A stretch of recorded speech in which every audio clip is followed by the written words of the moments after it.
And welcome to Unapologetic Geek, the UGO podcast. Oh my god, I am so excited. Travis, how excited am I today?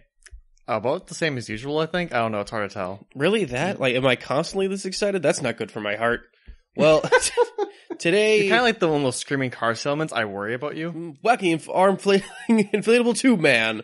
I am excited today and because we are finally talking about one of my favorite shows today, Young Justice. We've never talked about this before. Well, we're talking about it in depth. We're actually talking about it rather than just like every once in a while going like, oh, by the way, guys, Young Justice is super good. Which we do that all the time. Yeah. Like just like I don't know. I'll tell random strangers on the street, hey, just so you know, Young Justice season 2 is pretty good. It's pretty good, guys. That's kind of the main reason you started going to conventions. I think it's just so you could say that and people go like, yeah, isn't it? Yeah, Young Justice season 2 is so good. I only watched like 5 episodes of it. So see, I was like, well, I haven't even watched season 1. Like, I just assumed you did because I thought you weren't a monster.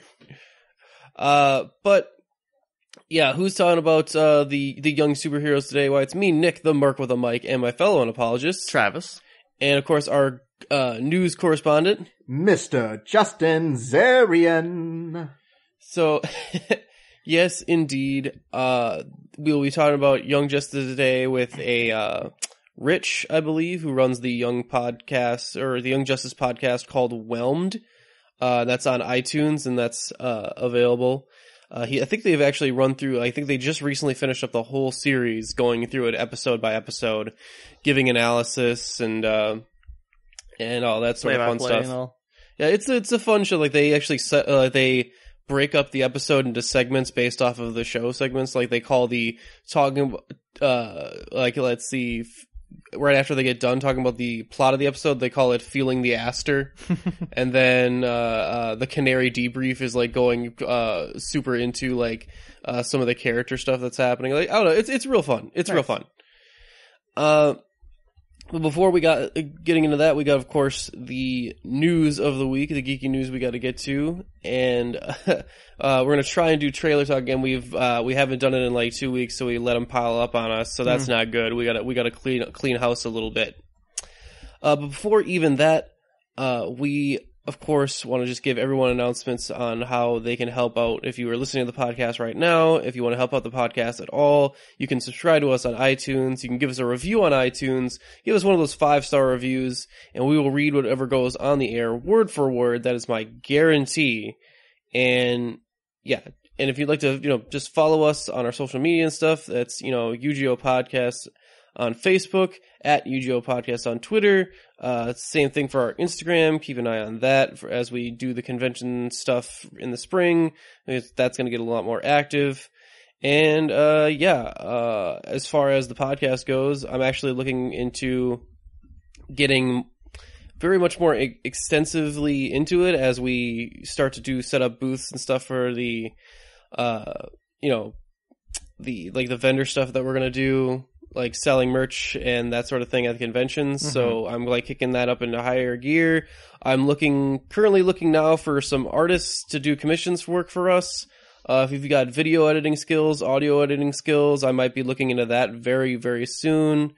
If you just know anybody that could be using some work like that, like doing any art commission stuff like that, why don't you just send them my way? Because I could use some help looking for some people. I'm looking for our design right now.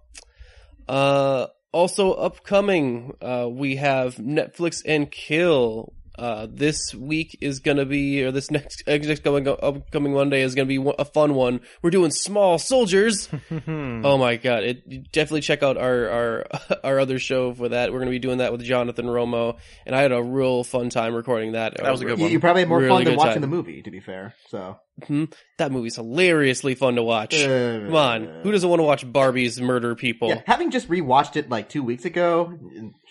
Okay. Anyways. Why were you watching it? Okay, so yeah, we do weekly movie nights with a few friends of mine on Double Toasted. And we decided on a whim, because Sandlot wasn't working for some reason. We're just like, hey, Small Soldiers is on Netflix. Let's go check it out. And you couldn't find Sandlot anywhere else? Like, just throwing on a random TV channel? No. I like Small Soldiers, but it is no replacement for the Sandlot. No, I know, but we were doing it through a screen sharing app, Rabbit, if you ever heard of it before, so. Oh no, I think I have. Yeah, it's a really good. That sounds fun. It's a really good app if you want to like stream stuff through Netflix, or if you don't have like a Netflix share app like those ones that they have advertised on the web channels or whatever. So it's a good one. Yeah. Yeah, they used to have that for Netflix of like watching a movie like theater style, like at this with across some like accounts and stuff. I'm not sure why that went the way of the dinosaur, but who knows? Mm-hmm. Also, we actually have our Netflix recordings kind of piled up, so we are going to be doing. We got Devilman coming up too, the most recent Netflix anime series. And that one's going to be very interesting because right now it's going around the anime community as the darling of Netflix. I saw a couple of people calling it the jewel of Netflix anime. Okay, because I've heard very different opinions. I've heard people who love it and people who absolutely hate it. So, have you? Oh, I haven't heard anyone who hated it because I would really like to find some fellow kinsmen because I thought it really dug its dick in the dirt in the last 5 episodes. Not to bury the lead or anything. No, but I really did grow to hate it over the last 5 episodes. I was like, wow, I was having fun. Why did you fuck this up? Yeah, okay. And yeah, so I you know what, I now have to look before because I thought everyone was just pouring praise on it. Oh no, yeah, there's a small but vocal hate community building up in there, so. Oh, okay. Well, that's interesting. Well, look, just made next day. I was seriously like confused. I'm like, am I not getting something? Am I the only one who doesn't get the brilliance of Devilman Crybaby? But yeah, that'll be an interesting one. Let's see. Anything else coming up? No, I think we got everything on conventions until spring. So, well, our first one I think is in like March or something. That's spring. Well, we'll just get into the how we doing, Mark. How we doing, guys? Good. Justin, how you been? I've been good. So it's my second week of classes for the semester, so I'm officially doing a swim class and a strength and fitness class to get myself back in shape a little bit, because I've been letting myself go really badly. So I need to get something in my weekly schedule for that. And swimming is a lot of fun. It's a great exercise if you ever do it. And then I'm doing a voice acting class. So it's tied in with a series of classes that are for podcasting also, which is like, I know a thing or two about that, which I believe I talked about this stuff a lot yesterday, but it's been really, really fun. In fact, not to toot my own horn, but the teacher really likes my delivery on stuff. So I'm really, really excited. So, and then I'm doing a screenwriting course, which it's a little bit more of a basic course than what I'm used to. But I'm meeting a lot of people there who are also really excited about doing screenwriting, so I can't wait to to do that. So, all right. Well, I find that very interesting. You have to keep us updated on that. Yeah, you're so interested that you took a pause to think about if you were interested or not in that. He wasn't sure. He had to gear himself up for the interest. I'm interested. Don't call me out when I'm trying to adjust my notes here. Well, also, I've been. I don't know what it is about certain video games, but Persona 5 has its hooks on me really, really badly right now. How many hours are you into this game now? 31. Oh, you baby. I know. Into it. I have a life I have to live too, so I'm trying my best to balance it without having to like stay up till 4 a.m. playing Persona 5 because I just cannot stop playing that game. Nope, you sit in that velvet room and you stay there.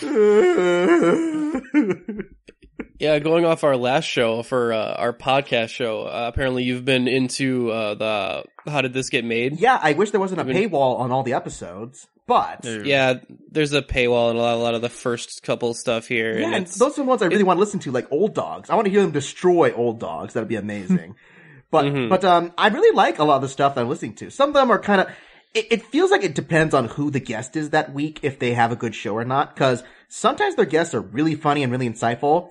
And then sometimes, like say Kevin Smith, they'll just ramble on about whatever he's doing with his life. And they're like, oh yeah, we're talking about a movie too. Is Kevin Smith on one of the episodes? I didn't even hear that one yet. He does one on Wild Wild West. And he has some anecdotes about the movie, but then he goes on to just talk about Cop Out and a bunch of other films that he did. So you're just like, I mean, and I get it that, they have their celebrity guests and they want to talk to them and ask them about themselves. But if you're going to review a bad movie, we want to hear that celebrity talk about a bad movie, not just talk about themselves. Because actually, one of the best ones they did recently that I loved, they did Superman 4, The Quest for Peace. And just literally watched that one. Yeah, and I love how it's a live show with the audience participating in nitpicking about the terrible, terrible stuff in that movie. Where they're like, so apparently this movie was written by flat earthers because they go to America, Italy, and China in the same fight scene, but it's not dark in any of them. The same time period. Yeah. I loved it because that one they had Natasha Lyonne on there where she was like, it took her it took her like 30 minutes into the movie to figure out like, oh wait, this Spider-Man and Superman aren't the same character. Yeah, no, I'm amazed sometimes. Some of these actors and actresses are just like, they've never heard of these things. They have no opinion on it. Where I'm like, come on, Natasha.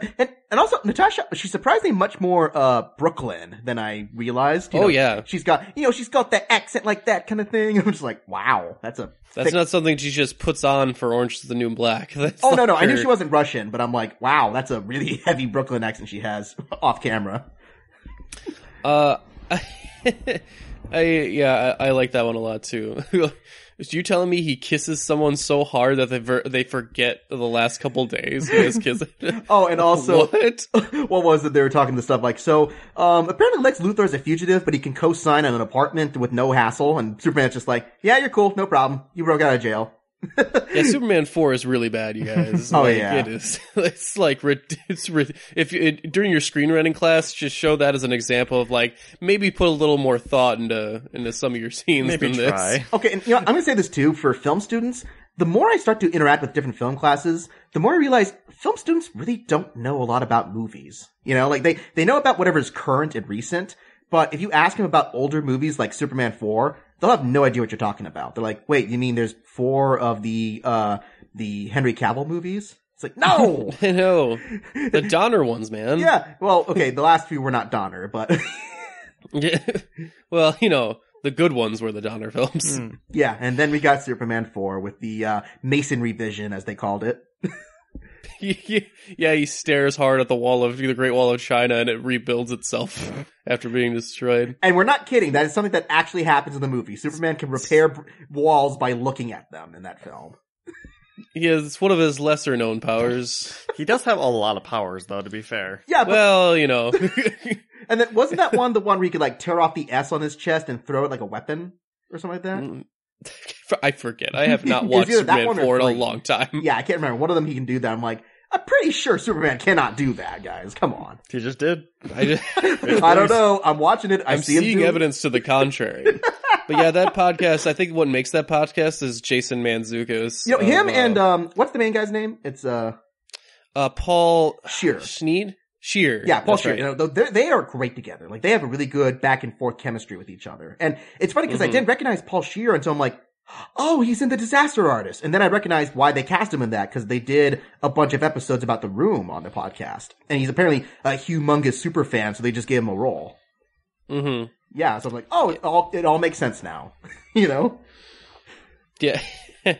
I really do like that, those shows. They even read like some 5-star reviews that are of the movie they're watching that are really funny too. That stuff's great when they find all the random like, screw you guys, this movie was awesome, 5 stars. Yeah. You'd be surprised how defensive a lot of people get about their movie. Oh, we've seen it before. Yeah, I've read those reviews. I know what he's talking about. I'm just like, oh yeah, the dark side of Amazon. The people who tell you, don't listen to them. Alvin the Chipmunks 4 is the best movie I've seen in the last year. Ooh. They're out there, man. Well, that's good. I'm glad I could turn you on to that, because I do like that podcast a lot. I hope more people give them more attention. And it's funny because I had seen Jason Mantzoukas in other films, like cameos and that stuff, and I didn't know who this guy was. It's like, okay, he sounds like T.J. Miller, but I know it's not him. You know? He is Travis would know him. He's Adrian Pimento from Brooklyn Nine-Nine. Okay. He's the funny, crazy PTSD guy from that show. Yeah. Went too deep undercover. Yep. And then he also unfortunately had a cameo in Bad Grandpa, so that's where I recognize him. Did he? Like, oh yeah, that's like. And the sad thing is, like, I only saw a few clips from the reviews of that movie. He was one of the funnier things in that movie, which is not a good sign when the dude from a podcast is better than Robert De Niro. Well, he's also in The Good Place, where Janet, the service program, creates a boyfriend for herself. She creates Jason Mantzoukas to be like this boyfriend for her. Because when you really think funny. of ideal boyfriends, you think Jason Mantzoukas. Oh, it goes so wrong. She did not make him right. That's great. There's something very wrong with him. Oh boy. But with that, should we just get right into the news then, guys? Alrighty. Sure. Yeah? Alright, let's go to This Just In with Justin. Oh, the news. The thing that keeps me going every week. As much as it tries to break you out of bed. Yeah, as much as it tries to break me with how soul-crushingly depressing everything else in the world is. You know? It's just like... Mm-hmm. Yeah. So, this is the big one this week, and I know you guys are probably tired of me talking about it and hyping it. But it happened, dang it, so I'm going to talk about it. The Academy Award nominations. They came out this last week. And the noms, if you will. Those things. Back in Nom. The cool kids are calling it the noms. And this, as usual, people are just, they have a flurry of reactions. Everyone has a freaking opinion on this thing, and nobody is in agreement on anything. It's like, well, why didn't Wonder Woman get a nomination for Best Picture? I'm like, because it's not that good. Yeah, it's good. It's a good movie. Yeah, it's good. That's what it... Don't get me wrong, it is, super important in the context of, the first good DC film, what it did for, women hero, for, female role models, all that good stuff, oh yeah, that's all great. It really falls apart in its third act, in a super big way, so even in a superhero film standard, it's not one of the better ones. And the Oscars aren't exactly crazy about superhero films to begin with. But you'd be surprised. But anyways, even when, Gal Gadot said, look, that wasn't our intention. We're glad you guys are so passionate, but it is what it is. And we're just more happy that it was such a huge hit. That she actually had to write that herself about that. So it's cool. Cool. But the films that did get Best Picture nominations. So the 9 nominees this year, which... Why can't they just do 10? I mean, there's dirty number. They have a stupid rule about, it's about number 1 votes that a movie gets that places it on the top 10. But it's could go anywhere between 5 to 10, but they only ever do 8 or 9. So anyway. The 9 nominees are Call Me by Your Name, which I have not seen yet, but I've heard good stuff about. Darkest Hour, which I did really like a lot. Dunkirk, I enjoyed it. Get Out, which obviously that's the popular one this year. Lady Bird, which, hey, that movie's great, so good for it. Phantom Thread, which kind of surprised everybody. It's okay, people like that movie, but Best Picture?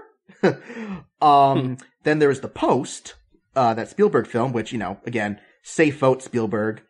The Shape of Water, which dominated with 13 nominations this year.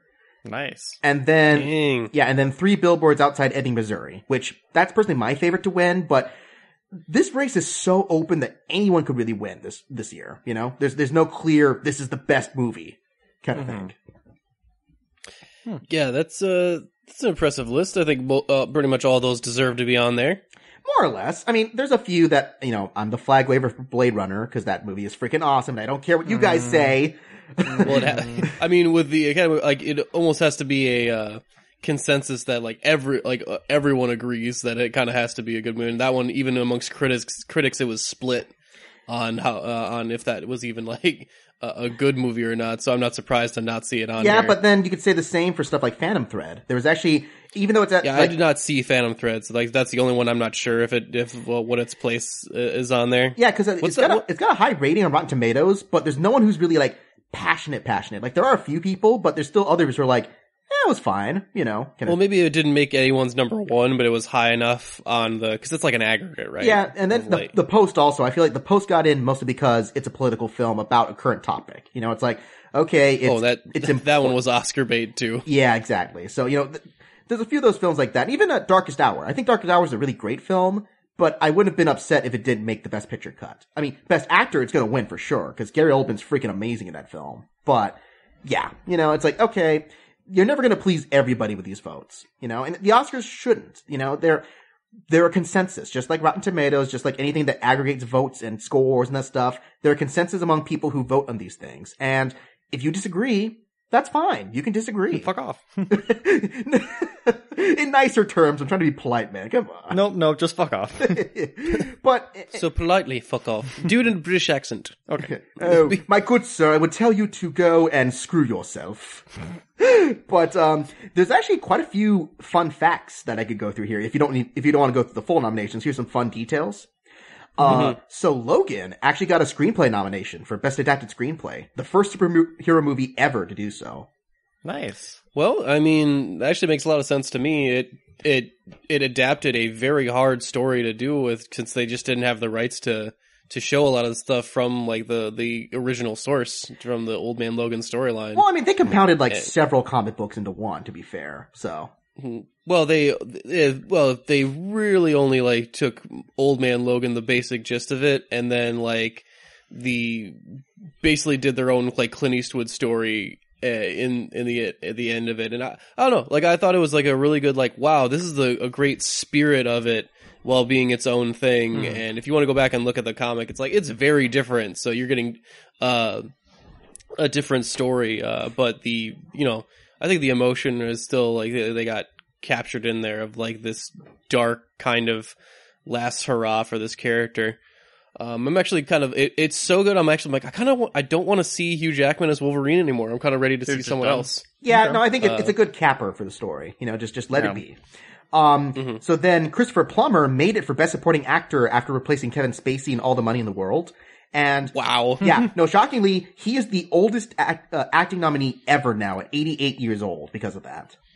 Dang. Yeah, but someone actually beat him because two people, James Ivory and Agnes Varda, who James Ivory wrote Call Me By Your Name, and then Agnes Varda directed a documentary on the list here. They are now the oldest nominees ever at 89 years old. So, there is certainly a country for old men and women on this list. So, aha. Also, Jordan Peele, he's now the 5th black man to ever be nominated for Best Director and the first to ever get picture, director, and screenplay nominations. That's really sad. I mean, come on now. Well, I mean, it's good for him. No, it's great for him. I wanted to make sure your context was right. No, trust me. This is the fact that he is that low of a number on there. It's like, yeah, he's this number. I'm like, you gotta be kidding me right now. Fuck you. There's an even lower number on here. There's 2 at least, because Yance Ford, who was the director on the Strong Island documentary, is the first trans director ever to get an Oscar nomination for anything. Then Dee Rees became the first black woman ever to be nominated for adapted screenplay for Mudbound. And then Rachel Morrison for Mudbound, the cinematographer, is the first woman ever to be nominated for cinematography. There's not been a single woman nominee ever in that list. So. Wow. Wow. And then, Greta Gerwig for Lady Bird is the 5th woman to ever be nominated for Best Director. So, quite a few achievements on there. Yeah, I did find some of the Oscar picks kind of interesting, even for me, someone who doesn't really, watch it. care that much. But, they do have their prestige and they help out some of the other smaller films get like noticed and get, some financial gain off it. They get to slap, Oscar nominated on the DVD box or Oscar winner. Although I do have one gripe. There's the one other gripe that we're going to talk about in just a second because we have to. But, I get it. James Franco, because of all the allegations, he got snubbed. Very clearly he got snubbed for Best Actor because people waited to vote last minute in some cases. So it happened to, that those news came out exactly the right time to stop people from voting for him. So whatever. It is what it is. But Denzel Washington, for one of his least liked movies ever? What a bum. Like, that was a weird one of, like, really? Like, this one is where he's gonna, but, It was a safe choice. Like, it was, it's a diversity pick because he's black, even though they had Daniel Kaluuya also. But then also it's like, well, it's Denzel Washington, he was in Fences last year, he didn't win, whatever, we'll give it to him. It's just, like, not Tom Hanks, not Jake Gyllenhaal, not any of these other actors who were higher on the list than him, just, whatever.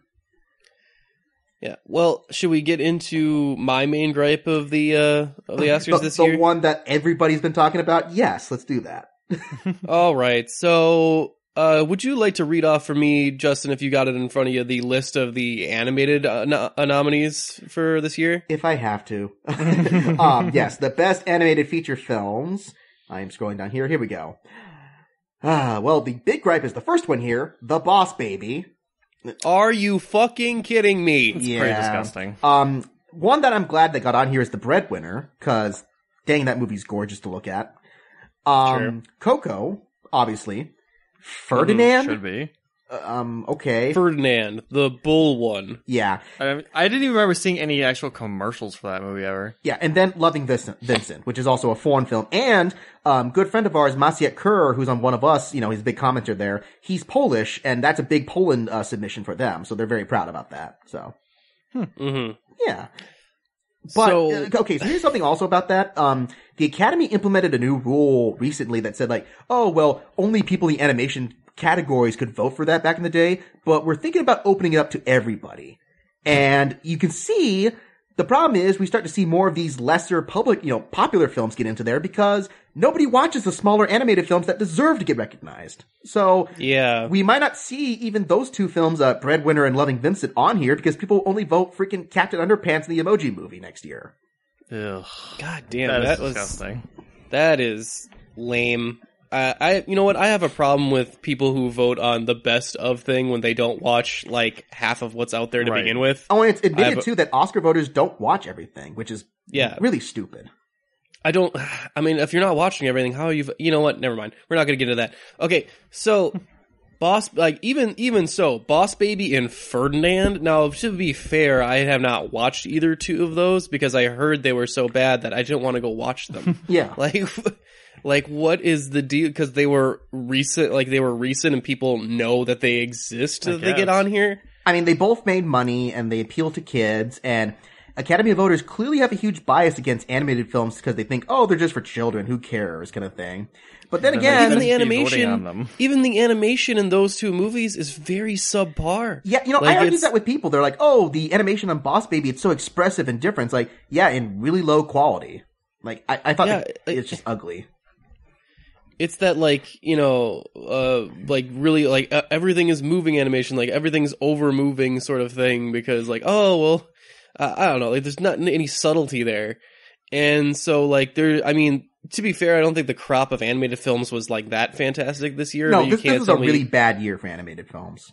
But you can't tell me you couldn't find a couple more worthy, maybe foreign films that were a little bit better than this. Mm-hmm. No, there are 5 that could have easily taken the place of those two. I mean, not even Lego Batman. I mean, I loved Lego Batman. I'm not surprised because they didn't nominate Lego Movie either. They only nominated for song, but not for best animated feature, which weirded everybody out. Well, I don't know. Did they not think that the Lego, the stop motion thing that they did was the type of animation that they want to award? I don't know. There's not really a whole. I mean, if Boss Baby on there, why is Lego Batman not on there? Right. I think it's just their bias against. Distinction. Yeah, they're biased against things that sound like toy commercials. That's the only thing they can determine, really. Okay. So they just have to rather vote for something that looks like a toy commercial or looks like a low rent toy. Whatever. Yeah.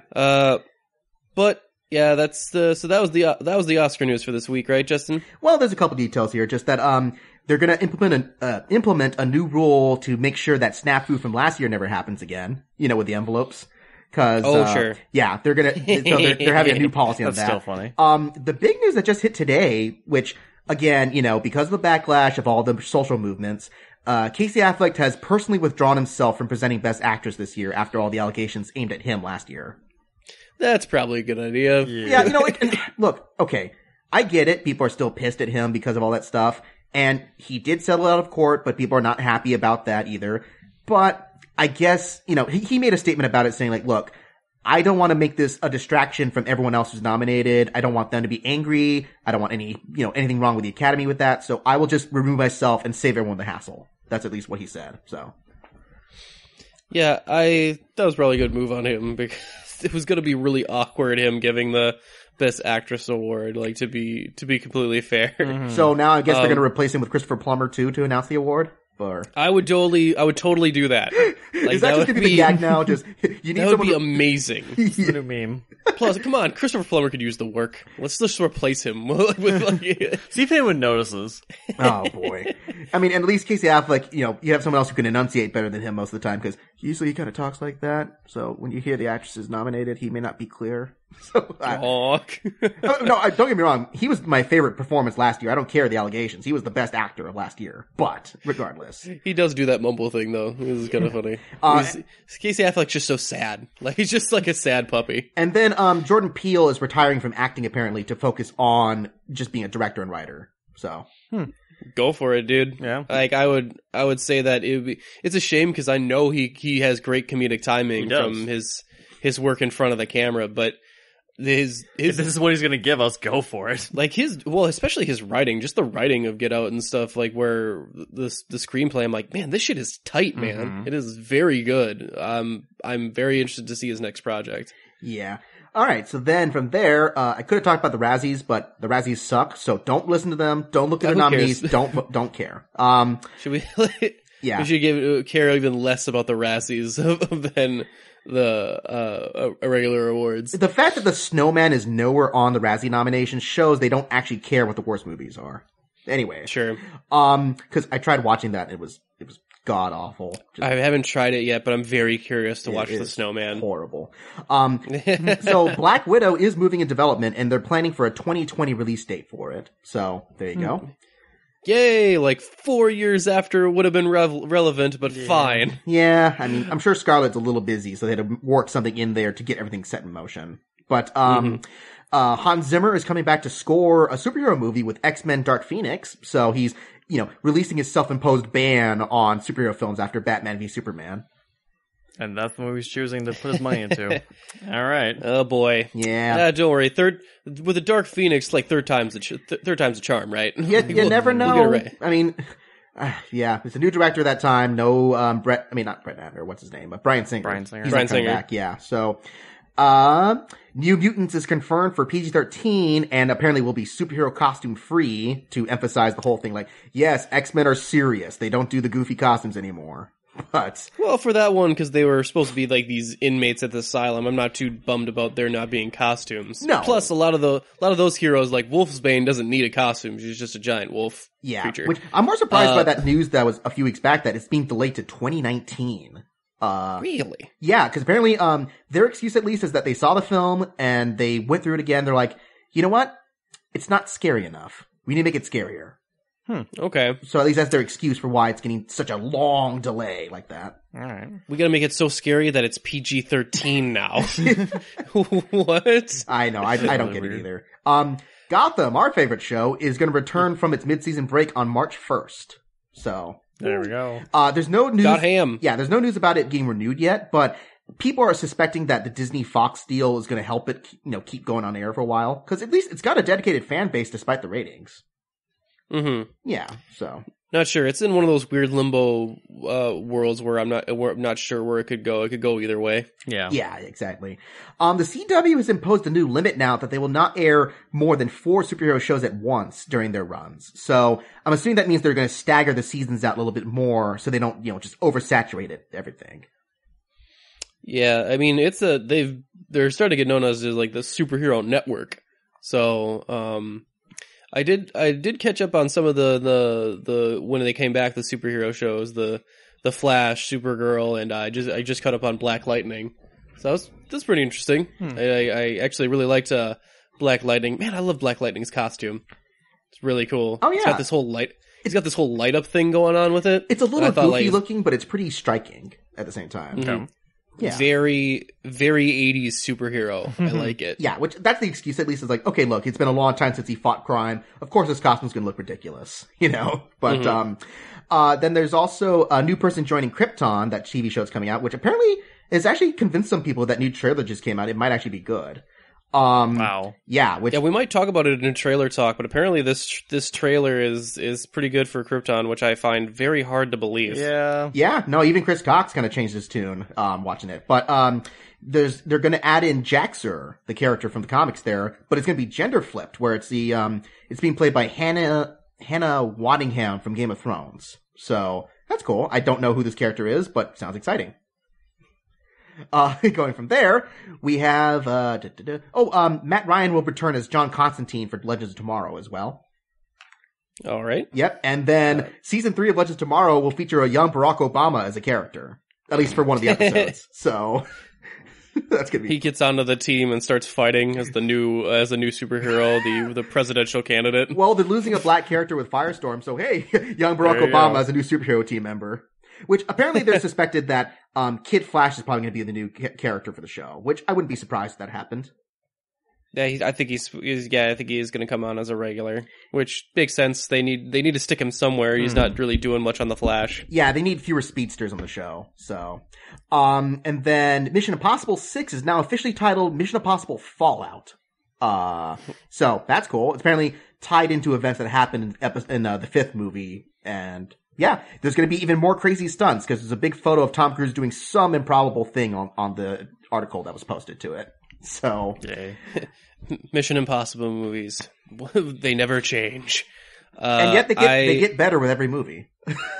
I'm not gonna lie. I actually like especially the most recent. What was the Brad Bird directed one? No, okay, that's 4 with Ghost Protocol. I like that one. Yeah, and then Rogue Nation was actually pretty good too, I thought. I can't remember a lot of Rogue Nation, but yeah, I'm actually they're like the Fast and the Furious franchise with me. They're like featuring only Tom Cruise. Like if it was like if the only one you remembered out of the Fast and the Furious crew was Tom Cruise. Yeah, I mean Simon Pegg was a good addition though to the cast. I think he's made more of an impression since he joined in the third movie. He turned out better than Jeremy Renner and John Rhys Meyers and everyone else who's got shoved to the background. Poor Jeremy Renner. He's not even in the next movie. That's so sad. They just announced the full main cast for Incredibles 2. They announced previously that Bob Odenkirk and Catherine Keener were joining the cast, and now we've added another Better Call Saul alum, Jonathan Banks. He's going to play a new government agent that's controlling them. And then there's also Sophia Bush and Isabella Rossellini who's joining in. So, God, I'm so excited for a new Incredibles movie. I'm mostly excited, except the synopsis they posted, where it's basically just, Mr. Incredible staying home to watch the kids and the baby while Mrs. Incredible becomes a hero and does her own thing. That doesn't sound like a very interesting premise on first sight. Well, I mean, it sounds like, this time, like, watching Elastigirl being a hero and kind of getting the taste of the superhero life, like what was happening with him in the first film. Like, oh yeah, I totally get why you wanted to get back in doing this. Like, in a character sense, that makes sense to me. But I will admit that I was a little sad that I thought the one of the initial scripts that was going around was when Dash was going to be older. Yeah, I would have preferred that, personally. Yeah. I mean, that does sound interesting because it would have moved forward in time and we would have gotten a whole new era of like, what are superheroes like now? Right, how did things change? Yeah. But, I think that there's, Pixar has so rarely steered me wrong, especially, except when they actually steer things. Yeah. Hey, it's a Cars joke. That's a pun. I love it. Oh my God. For every great Pixar film, there's at least, there's Cars, there's Good Dinosaur, there's Finding Dory. It's like, they have a few clunkers here and there, Even Finding Dory is is like, at least charming. It's very average. Yeah. Mm-hmm. I mean, I'm tepidly still like, oh boy, I hope it's worth it waiting this long to make a sequel, but mostly I'm excited. Mm-hmm. I just want them to not do baby jokes the entire time. That's the only thing I ask. It's like, look, yes, you're focusing on Jack being adorable, but that's not why we like The Incredibles, Just saying. Right, he was the mystery in the movie, but wasn't actually the interesting part himself. Yeah, exactly. Let's see. Apparently Netflix is in talks to acquire the new Cloverfield movie, which is still shrouded in mystery. No one knows what the frick it is, but I'm intrigued. It is. Yeah. So it's supposedly coming out this year. I suspect, like, 10 Cloverfield Lane, they're gonna drop a surprise trailer at the Super Bowl or something else like that. So that could be cool. Yeah. Yeah. There's a lot of stories that you guys don't care about here. So, apparently he must read my mind like Nick does not care about this. We're just so uncouth. Why did my thoughts sound like Alec Guinness to you? Nick does not care about this. These aren't the droids you're looking for, Nick. In my mind, everyone sounds like Allen Guinness because I like to give everyone the benefit of the doubt that their inner mind is a lot cooler than them. Yeah. Ryan Reynolds is going to star in a Clue remake written by the Deadpool writers. So awesome. Okay.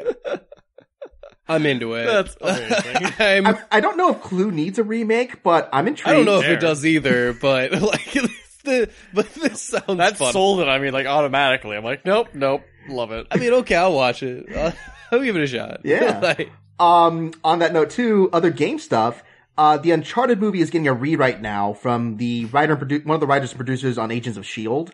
So I guess they want to just streamline some of the story stuff. But, I'm not trying to get too excited for Uncharted, but I actually just played Uncharted 4 recently, and I really liked it a lot. So, hey, if you can show me something new, then sure. I'm trying to get excited at all, and I'm like, Well, from what it sounds like, it's not actually adapting any of the games. It's going to be its own story, so... Probably for the best. Yeah. That's probably good, but I don't know, like, for me and stuff like that, like, the appeal of Uncharted and... this is like, it's like Max Payne all over again. Like, no, I liked playing Max Payne because I was playing my own B movie, and that was what was cool about it. I don't actually want to watch that stupid movie. Right. It's already, they exist elsewhere. Yeah. I mean, Uncharted is like, do I really want to watch someone else play Nathan Drake, or do I want to watch the magic of Nolan North play that very specific character? Well, right. This or you one can just go watch Indiana Jones. Yeah. Well, this one's going to be Tom Holland playing Nathan Drake as a young Nathan Drake. So... maybe. And then it's the guy Sean Levy, who's one of the big guys on Stranger Things. So maybe. Yeah. We'll see how the Tomb Raider one works out. Maybe it'll be fingers crossed. Speaking of things that no one would have suspected, they're still trying to make a Duke Nukem movie, and apparently John Cena's in talks to play Duke Nukem. Really? Okay. That'd be good. Don't make that decision. I mean, that would actually might watch that one because I think John Cena is surprisingly been very funny in a lot of the stuff he's been in lately. And you know what? I could see it. I could see him playing Duke Nukem. I don't know if Duke Nukem can carry an hour and a half of movie, but... Right. What a weird fucking concept that Duke Nukem is. And like this mythical game that almost like that was rumored like never to come out, and then like, a decade or so later it finally comes out and it's the worst piece of shit anyone's ever seen. Well, because the old games, it was all the throwback to Schwarzenegger and Stallone and those guys. That's the whole point of it, was that it was a riff on that. But the problem is, with Duke Nukem Forever, by the time it came out, no one cared anymore. So it was way too late, and it sucked anyway, so it wouldn't have mattered if it was good, Right. Plus the game design real bad. Oh, God. Like, real bad. I played the demo one time, and my favorite glitch I've ever seen in a game, I tried to push a minecart for part of a puzzle, and the minecart started to shake like it's being possessed by something, and I stepped back from it, and then it launched into the air and just disappeared. I'm like, well, this showed me from the demo that the game's gonna suck, so... Not really good strong suit there. No. The carts, they're revolting. Speaking of terrible decisions, too, Warner Brothers wants to do a new Cat in the Hat movie. Okay. And Dr. Seuss rolls over a little bit more in his grave. Now, it's gonna be animated, but still, it's like, did we not learn from the Mike Myers movie that it's a bad idea? Well, the animation is always a better movie, idea. Like, but still, I don't know. It just sounds like a bad idea. Also, let's see here. You know what? I'm not gonna talk about the Barbie movie. It's getting delayed to 2020. Who cares? Nobody cares about that. What We Do in the Shadows, they're getting a TV pilot that just got ordered on FX recently. So, that's cool. Really good movie. There's a new series from Damien Chazelle that's getting picked up by Apple, which Apple's really getting into the TV game lately. So. Who isn't? Yeah, no, seriously, everyone is. But it's like, Apple's trying to get a bunch of high profile ones. They picked up a series from the guy who did Battlestar Galactica, and now Damien Chazelle, who's doing another TV show on Netflix. This is a new one that he's doing, and people don't know yet if it is or isn't a musical. So, I mean, its probability probably is, but I think we're going to actually get back to the age of piracy pretty soon, because there's going to be so many streaming services. I'm like, look, I can't physically afford all these streaming services anymore. Right. No, it's true. It's going to implode. Like, it's going to be worse than having cable. No, I think even if it does get to that point, people will just pick and choose what they watch, and then they'll like pirate the rest of it. Yeah, that's my point. Like, but even then, I still prefer that over cable, which is just like you have to pay this $100 more than anything. But I don't know, maybe we'll see like a cable like service come back, but I don't know, let Apple give it a shot. It's not like any of the other decisions have crashed and burned. Yeah. Anyway, Riverdale is going to get a musical episode this season where they do an adaptation of Carrie as a musical. So, that sounds fun. All right. Man, I almost have to watch Riverdale now, don't I? It does seem interesting. Yeah. That sounds ridiculous. What would possess them to do that? They're willing to do anything. They're doing a TV show on the Mighty Ducks, of all things. So. Okay, so the Mighty Ducks as in the hockey team? Yes. Or. Okay, So like, They yeah, got excited for just a second. The Emilio Estevez movies, right? Yeah, not the cartoon series that failed in its first season. Mm-hmm. But oh my god, did you ever watch that cartoon series? Oh, I watched that pilot movie like over and over again. Okay, so for those of you who don't know what the animated series of Mighty Ducks was, there's an animated series of Mighty Ducks? Oh yes. Yep. Oh yes, there is. And it has nothing to do with hockey except that they happen to play hockey now and then. Oh, see, that's like the ending stinger of the episode, right? Well, okay. Oh my god.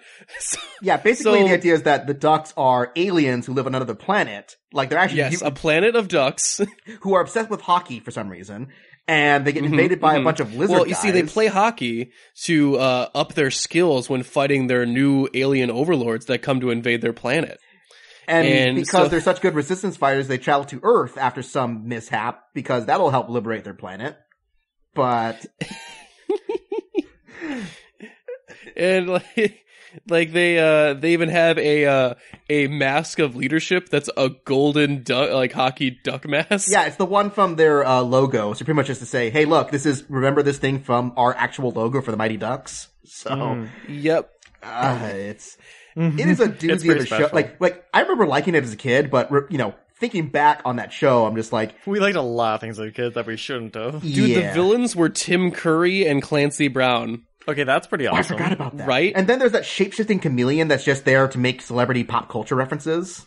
Oh, sure. Yeah. Yep. We does like Groucho Marx and Barbra Streisand and a whole bunch of people the whole time. I'm just like, you guys actually remember a lot more of this show than I do. Hey, you want to hear Commander Shepard as a duck? Oh yeah, because Jennifer Hale is Mallory McMallard. That's right, that was her. And let's see, Wild Wing, of course, is their industrious leader. And this one guy, their thief, Duke their Larange. thief is Duke Larange.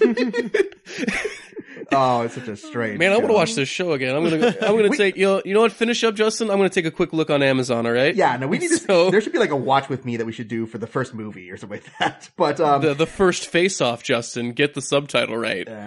Castlevania is coming back for season 2 this summer with 8 episodes instead of 4. So good, it's actually a TV show now.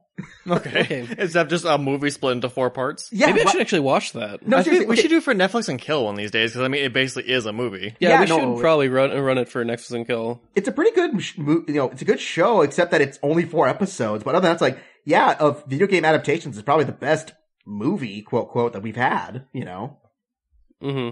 Yeah, although it is also so violent that it just kind of grossed me out at one point. I'm like, I get it. It's gory. It's Dracula. Blah, blah. Veep will be delayed until 2019 for its final season, which, okay, so just a little bit longer for that one. And then last one, I mean, these are all pretty downer stories. I couldn't find as many funny stuff, but, Chris Hemsworth's taking a break from acting for a bit. He needs some family time, so don't bug him. And then Russia has apparently banned Death of Stalin from their theaters. What a shock, That doesn't like shocking indeed. Yeah, so there you go. That's the major news stories of the week so far. So we should make it into a meme is what you're saying. We should stop selling this propaganda. Stalin never die. This is lie, American lie. Stalin was made cyborg. Everyone know this. Of Cyborg Stalin. They should make that movie. No one ever make that movie of Cyborg Stalin. I mean, we've had Mecha Hitler in Castle Wolfenstein, so why not Mecha Stalin? Mecha Hitler versus Cyborg Stalin. Yes! Why is that? That needs to be a sci-fi movie. Come on. Justin, we've written a sci-fi film. Your screenwriting class has paid off, obviously. Dude. You can... That's all it takes, man. That's all it takes. Man... I actually want to kind of want to go out on that, but is there a couple more news stories or? No, I mean most of the other stuff you guys wouldn't care about so much, and we're already going off to like 40 minutes. So you know what? Let's go out on Mecha Hitler versus Cyborg Stalin. I don't think there's a better way to go out on. That's definitely a good way of going out. I think that's perfect. Justin, thank you so much for giving us that and the news for this week. Top notch job, my friend. Yeah, you're welcome. Would you, we're going to cut off here and we'll come back with trailer talk in a minute, but would you like to tell people where they can find you and your stuff, your great work of compiling the news over on oneofus.net, and that's good sort of jazz? Yes. Guten Tag, I am Mecha Hitler. You can find me on oneofus.net writing the breakfast pod notes. I don't know what accent I'm doing with that, but anyway. I think you're trying to mix in Bane with Hitler, but it's not really coming out right. No. I'll add some synth to it. It'll work out, Justin. You think Wolfenstein is your ally.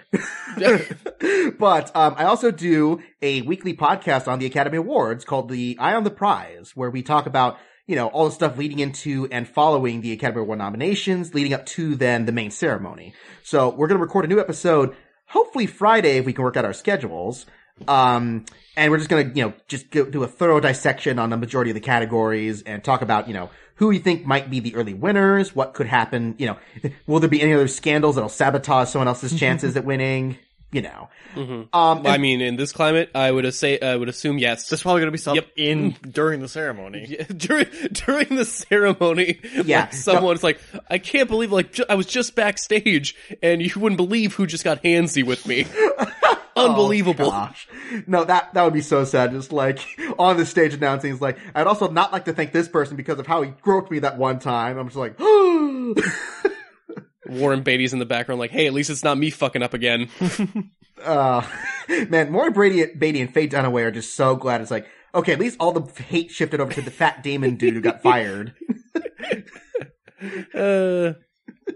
All right, well, that sounds very fun. You guys check that out and other Justin stuff. Thank you so much, Justin. We're going to take a small musical break. I don't know what a break is. But we'll take it. We'll figure it out together. We'll take that, and we'll be back right after this. Yo, Tom from Toonami here. You're listening to the UGO podcast. And I hope y'all are ready, because Trailer Talk starts now. And welcome back, guys. It's Trailer Talk time. It's been a while. It's been a while. We let them back up on us, so no bullshit. Let's get right into it. Oh, God. Okay. Let's just get right in there. How many do we even have? We're just going to do 4. Okay. We're going to do the 4 I care about because Pacific Rim Uprising 2 trailer, whatever. Fine. It's more giant robots fighting giant kaiju. I'm excited. I liked that. You already sold, thing. so it doesn't matter? Yeah, it doesn't really matter. I mean, I'm already going to go see it twice. So I've committed. That's what I do. I commit. But we have a couple interesting ones for today. What's our first one up? Let's see what The Cure is happening. The Cured. The Cured. Yeah, Cured. You're right. The Cured. Cured bacon? The cured bacon, yeah. Pork, what? So this is a zombie movie. Oh, that's not that kind of curing I wanted. So, they remember Ellen Page, right? Yeah. Yeah, so she got snubbed from being in the Last of Us movie, I guess, but not being Ellie. So, or at least I think she is. I have no idea what's going on with that movie. But she's in her own zombie movie now. Aha! Take that, naughty dog. So basically, they stole Ellie.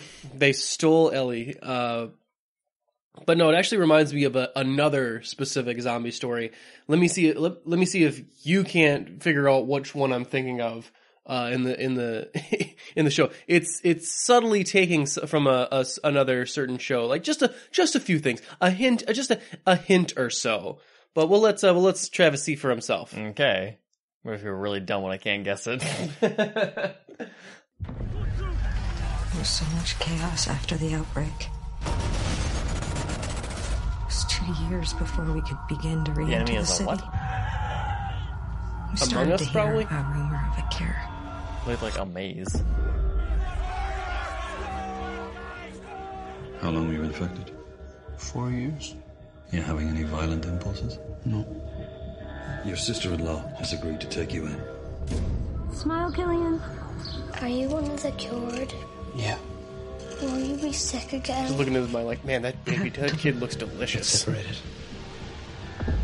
You were right to lie. They're all the same and they know the truth.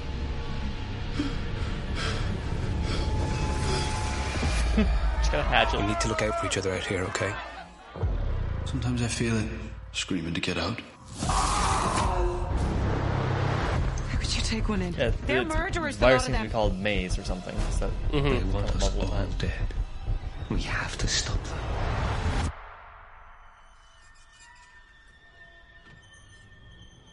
You're right to be scared. No matter how much we pretend, we're not the same people anymore. Stay away from us. I'm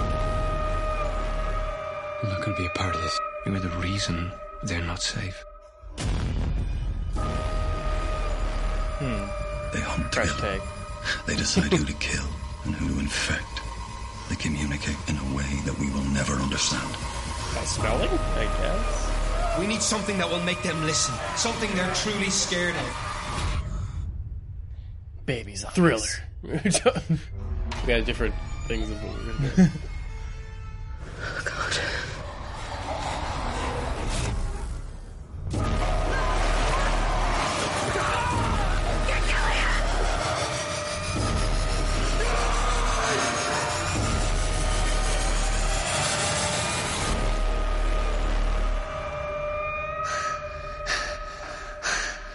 Where's Joel?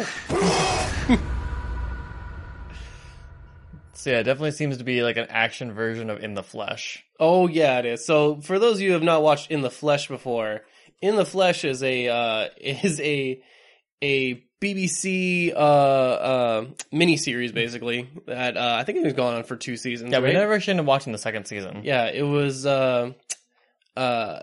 pretty good. The first series we watched, it was really good. Very similar premise of zombies being cured and how after they have to integrate back into society. Mm-hmm. Except this one's more taking like an action. This one is, very much more action focused. I'm not really sure what is causing, like what the cure seems to have only cured them of like the mindlessness of the zombie thing, because it looks like later they do bite the shit out of people. Right, and they still feel the hunger or whatever. Mm-hmm. I'll tell you what, if it turns out that those two dudes that are like holding each other and sniffing each other are fucking, it'll be exactly like In the Flesh.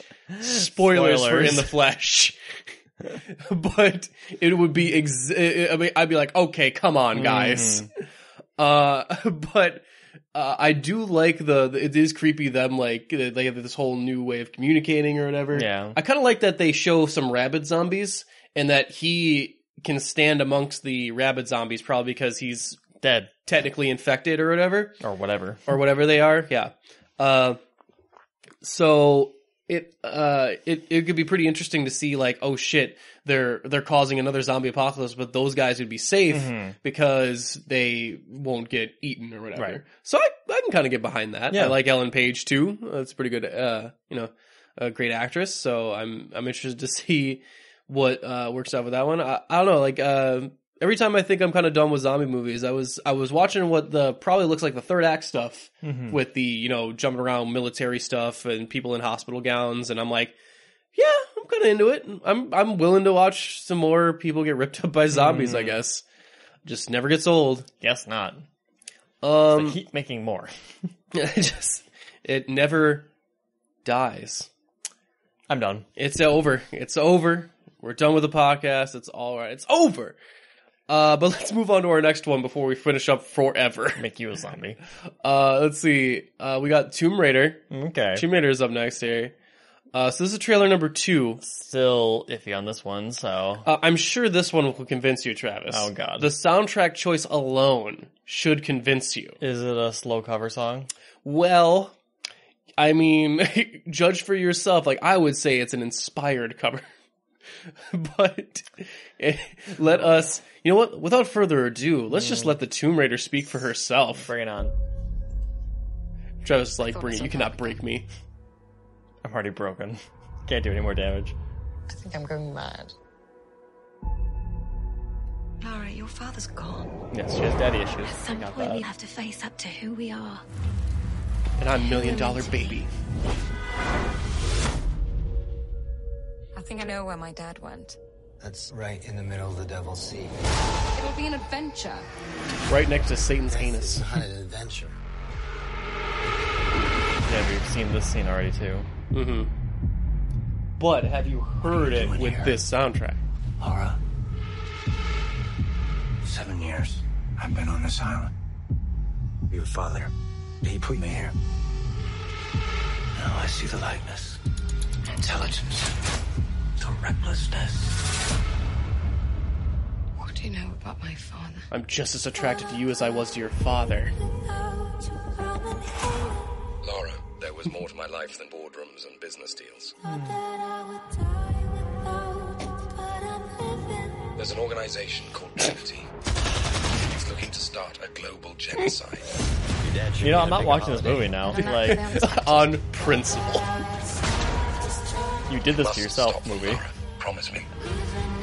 God,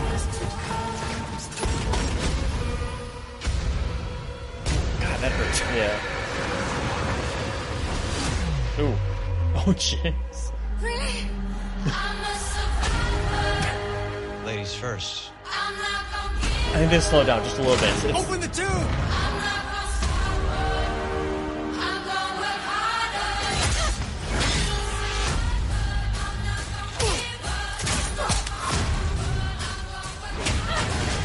that's not where I should seeing new shit. Indeed. God. She's just gonna get hurt through this whole entire movie. It's your finger that's pulling Well, this during the trigger. game, she just died during one of those scenes. Yeah. You have to start over. I mean, how many times in the game did she get a concussion? All right, so that was the second Tomb Raider trailer, the Survivor edition. Okay. Oh man, that song choice.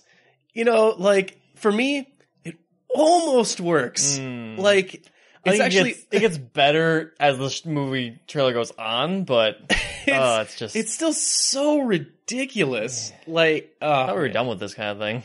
Yeah, it is. I don't know. I'm on one hand, I'm want there to be a good video game movie just to like break the cycle. Mm-hmm.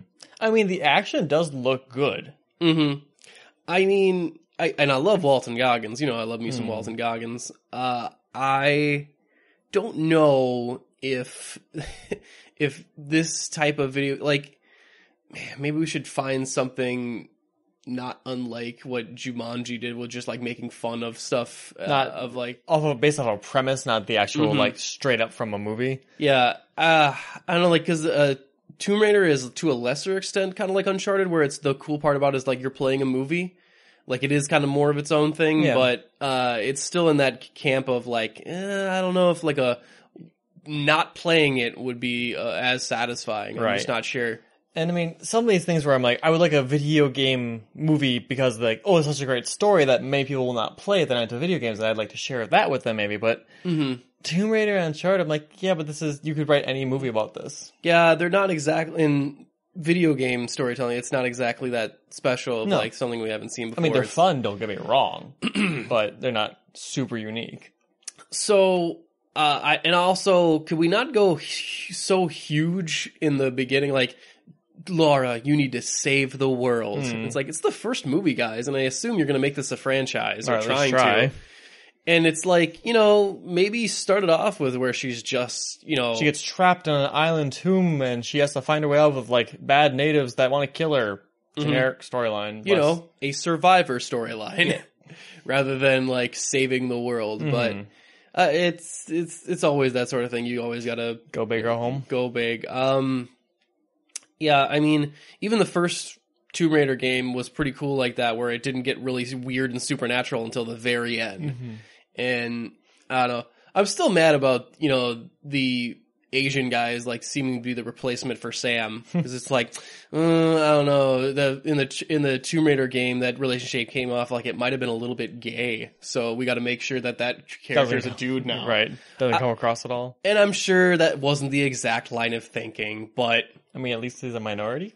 I mean, yeah, at least he's Asian. At least they kept that part. And trust me, I don't want all of the Survivor guys from the first Tomb Raider game to make their appearance. I only liked like 2 of them. So I only remember 2 of them. I only remembered the two people. And I don't know. I did like the whole like, hey, you have to save the princess. Like Sam was legitimately a video game princess. Right. Like it was like, I thought that was a very funny meta narrative thing going on with it. I don't know. I want to be excited. It's not like I don't want to, you know, I don't want to watch a bad Tomb Raider movie. But I don't know, something in the pit of my stomach is keeping me from, you know, getting super jazzed. I'm not really. Probably the soundtrack. It didn't help.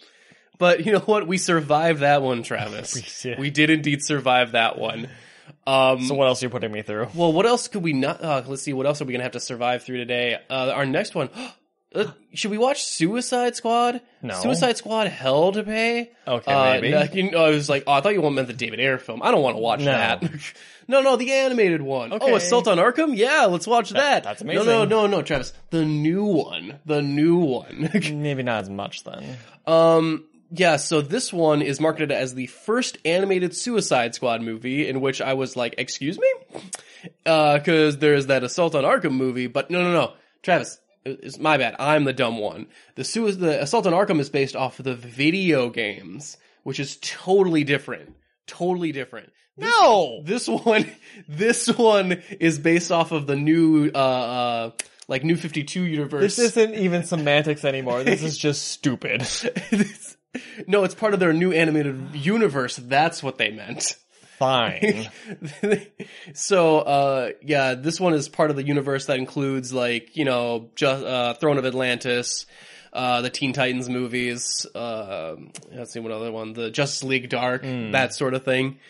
The new one, the new animated universe that they've created. So I'm actually already kind of excited because it at least has Tara Strong in it. Mm-hmm. So, without further ado, let's see what the Suicide Squad are up to on this mission. Probably team out with Batman. Amazingly, I don't think they do. That is surprising. Some Bell Rev, okay. Walking in a line already. Wow, we're getting right into it. We're like, what can we do to make Nick like this trailer?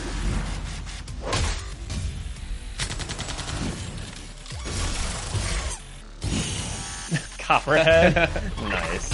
I was wondering which one's gonna get blown up this time. King Shark was unavailable. Yeah. Task Force X is locked and loaded.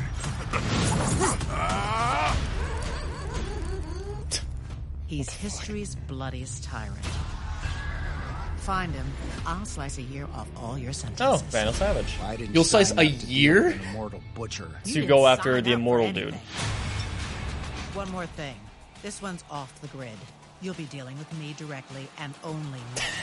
Stuff. Villain RV. Blow me up now. Yes. I would actually agree. Holiday Row. Oh shit! Oh jeez. I don't take orders from murderers. Not even if I said please? Keep your heads on the mission if you want to keep them on your shoulders. Oh! I think we're being summoned. We're coming to get you! Okay, this one looks down and dirty. I like it. You're out. If you're in. Oh, great. Only 87 more suicide missions to go. That's insane. Hey, Boomerang. So, that was the trailer for Suicide Squad Hell to Pay. I liked it, actually. You know what? I didn't hate it either. I mean, it's a road trip movie, it looks like, which is hilarious. What's the RV? Like, sorry, but the budget only covers a couple $1 million for nanite explosives in your necks. We had to slash the budget on transportation, so you get the Griswold mobile. That's exactly what I was thinking, oh my god, I want the Griswolds to die in this movie. I honestly do. They just walk by, and then, like, Clark is driving by him, and again, and he does that flirty thing with Terrace, like, with Harley Quinn, and he's just like... Oh, and she just kills him. Kills him dead. It's like, hey... That would be the best movie ever. Respect your wife. Christian Slater being Deadshot is an interesting choice. So Copperhead is just gonna get blown up, right? Like, I don't think anyone's gonna get blown up in this one. No? Well, if they're doing it, like, I guess some people died in Justice League Dark, and then they are a little more violent, but I don't think, well, the thing with Assault on Arkham is that because they had so many C-listers on the team, they could blow up whoever they wanted. Right. This one, not so much. This one will not be as violent as that one. Like, so like, you know, Harley Quinn, Killer Frost, Deadshot, they're not getting blown up. No. But, and yeah, they're not, like, killing, you know, guards or whatever, No, you know, they innocents. They killed that one cop. They did kill that cop. He's dead. Yeah, I'm pretty sure a security guard or whatever he was. Yeah. I don't know. But there was, like, there wasn't a whole lot of blood or anything. It's alright, because he's frozen first. And then, yeah, what tips me off, though, is why it might not be as good, is that there's a canary in the coal mine, and that Killer Frost is played by Christian von Brauer or whatever, who is a girl, who was a actress that I very much like from True Blood, who plays a very fun character on there. But she's not the person who plays Killer Frost in everything else. Actually got to meet her one time at a convention, which was really cool. But Jennifer Hale has basically always played Killer Frost. Like, they've kept that continuity very consistent. Yeah. The DC animated crew have always been, well, not always. Like, lately they've been really weird about it, but, like, have been really consistent about some of the, unless they really want to change up what they're doing with the characters, they usually remain very consistent on who plays some of these smaller characters. And I don't know, for me it was just like, is this movie really worth getting Jennifer Hale and going out of our way? Maybe not. So, because she's only ever done it every other time. I don't know, like, maybe they wanted to do something, maybe Killer Frost is a bigger character and they want to really do something no, they don't. Killer Frost is never a huge character. No. I mean, they got Tara Strong back this time to play Harley Quinn, but the biggest arc Killer Frost has ever had has been on the Flash TV show, actually. Yeah, I suppose. Yeah, I don't know, there's some good elements here. I mean, I like the idea of them really going up against Vandal Savage, like going up against like they have no chance against. Right, that's the S-class villain versus like the C-list team. Apparently they're actually going after his daughter to like as for leverage or something or something. And his daughter is named Scandal Savage. Awesome. Great name. I love comics. I fucking love comics. Scandal Savage. Fucking amazing. You know what? Yeah, I'm gonna give this one a watch. I really like I love the concept of the Suicide Squad. It's just a great concept, a great thing to like, what should we do with a bunch of these characters no one really gives a shit about? Right. Like, we can kill them and no one actually cares. Let's throw them on some of these, let's throw them on some of these dirty fucking missions and really like play around with them, and no one really cares what we do because no one gives a shit if we blow up Copperhead. Like, even if we did blow up Copperhead and he showed up in another movie, would you even like nitpick that? Would you be like, wait, he's supposed to be dead? You'd be like, huh, that's weird. It's like, oh yeah, he must have gotten resurrected or something. Yeah, it's like, gives a shit. Fucking DC. Do I really want to go out of their way and explain why they revived Copper? Like, nah, I'd rather really. get not, just actually. Whatever. I'll take your word on it. In fact, if you just kill him off in every movie, I'd find that hilarious. I love the fact that, like, you do this for us, I'll shave a year off your set. A year? A fucking year? Even Boomerang is like, great, 87 missions left then. What are you fucking... I love Waller. What are you talking about? I love Waller. She's such a bitch. I'm not crazy about Skinny Waller. Skinny Waller is becoming a thing that I do not like. Like, that's the standard. I'm like, I guess I'm like, okay. I loved The Wall. Yeah. I love, like, no one fucks with the wall, and she's, like, literally a giant wall of a person. She is a cube. Like, she's designed, like, a box. Like, this UPS box became a person. But you wouldn't fuck with her either. No, she's scary as shit. Like, she would just punch you out. You'd be like, yep, I'm out. Yeah, I don't know about Skinny Waller, but maybe that's just my nitpicking. Like, no, comic representative. But I don't know. I guess that's just my thing. But anyway, should we move on to our next one here? Sure. Is it the last one? Or? It's the last one. Right. Last one. Yeah. We are going to. We're actually. You know what? Let's talk about it a little bit. We got Krypton, man. Okay. Krypton got a bum deal as a planet. I mean, you know, its only function is to blow up. But you know what I always wonder, Travis? No. What's the day-to-day like in Krypton? You know what I really care about? What was, not even what Superman's dad was doing. What's Superman granddad's like? What's his second cousin up to? Let's really dig deep into it. Well, considering that they're under a red sun, doesn't that make them just people? Yeah, they're just people. So this is a sitcom. You joke, but I would actually watch a sitcom of a bunch of super people. I mean, they're not super people. They're just people. They're just people. That's the trick. That's the tagline. We're just people. We're just people. Well, I mean, what do you want? We're only human. Oh god, that song's gonna play, isn't it? It plays over some of the other fun stuff. But yeah, this is the sci-fi show Krypton. Excuse me. Man, it's choking me up already. I'm thinking about Krypton. I'm so sad. Yeah, because those poor people. Because that planet that explodes all in one direction, apparently. No, it's just a lot of it. It's just blown up. Like, there's kryptonite all over the goddamn galaxy, right? I actually don't know that. I only know the fact that a shit ton of it lands on Earth. So, yeah, we've shit-talked this one a lot. Apparently this trailer has changed a lot of minds. Okay. I've not watched it yet. So, I don't know, let's see what it's like. Alright. I maintain the fact that no one gives a shit about a Krypton show that doesn't have, no one cares about a show that doesn't have Superman in it.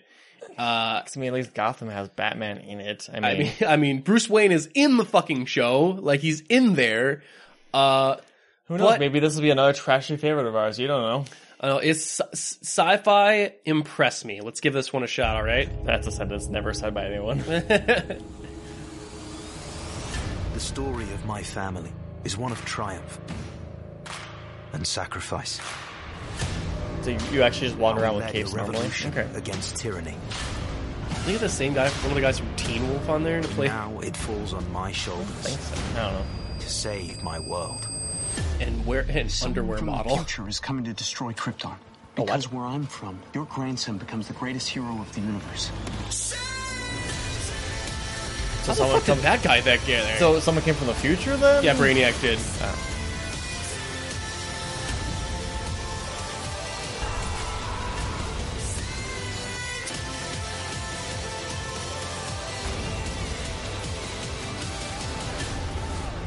Like one of the good Brainiacs went back in time to save the planet from the bad Brainiac? No, the bad Brainiac went back. Oh.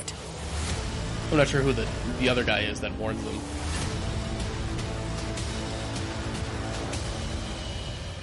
What made anyone want to watch that? Well, I mean, it does look like they spent a lot of money on it. Yay. Like, it looks like so it's not Inhumans, is what you're saying. Yeah, I mean, I was expecting Inhumans level, dude. So, by my count, this is actually looks a lot better than I would say it was. Like, the cinematography here and the just the effects here are actually like, oh, okay. I just assumed that that guy that's here randomly was just another Brainiac. Yeah, but I don't actually know.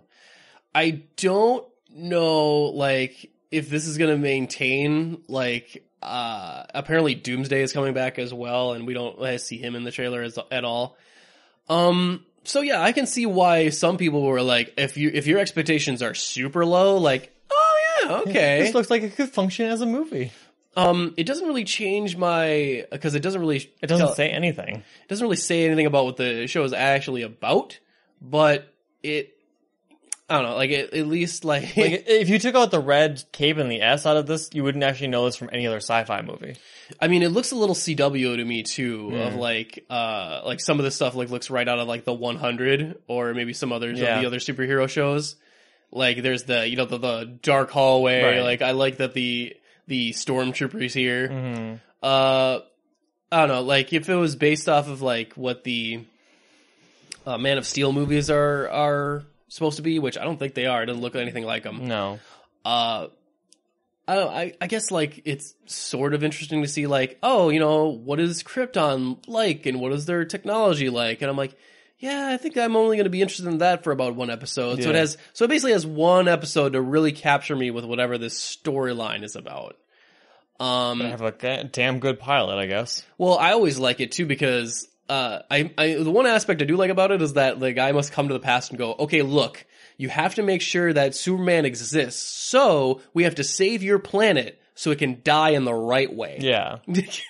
What? I guess you just wouldn't say that part. No, we gotta save your planet. Yeah, totally. Like, yeah, that will save millions of people. Yeah, for a while. For what? Nothing? What? No, it's cool. But no, he straight up, like, has, like, no, your grandson becomes, like, the savior of the fucking universe, dude. So, sorry, but your planet's gotta go. Also, you're kinda dicks. Yeah. I mean, we don't know if these versions of them are assholes, but...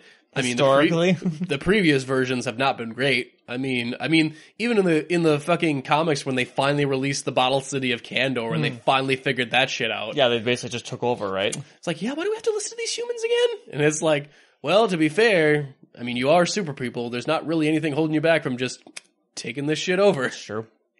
And Superman's like, damn it, I didn't think this one through. You know what? It didn't really change my mind. I mean, now I'm kind of like, well, before I wouldn't even have tried it, but you know what? Like, well, maybe I'll give it an episode. I mean, I don't expect it to really change my mind, but I'm a little more receptive now, so take that for what you will. Yeah. I don't think it's the game changer everyone is saying it is. Right. But, I don't know. If you put it on, I wouldn't walk away, I guess, but... I would tolerate it being on in the background. Basically. Quoted, UGO Podcast. That should put that right on the tagline. That's the tagline of the show. New... Stellar. A fresh take. Will tolerate it in the background. You know what? This would be really funny if this ends up being amazing. We have to eat a lot of crow, but I'll take it. I'll take it too. All right. Well, with that is the end of our trailer talk. We are going to go into our Young Justice talk, but we're going to take a small musical break, and we'll be back right after this. So much DC. So much DC.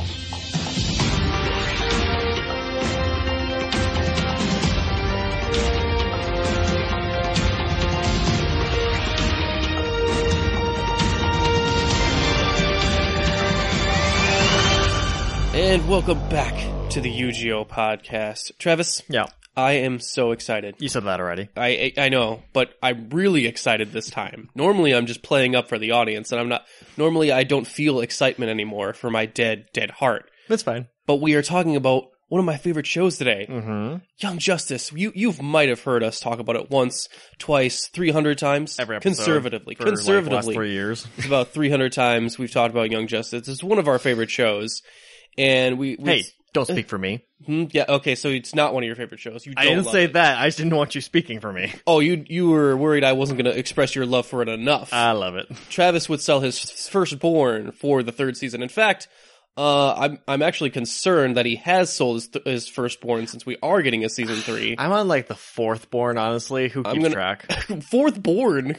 What? I don't want children, so I might as well keep selling them. How much did you need that Dark Souls game? I can't believe it. Okay. To be honest, actually, I started selling them to cancel TV shows. Let's just introduce our guest. This is getting out of hand.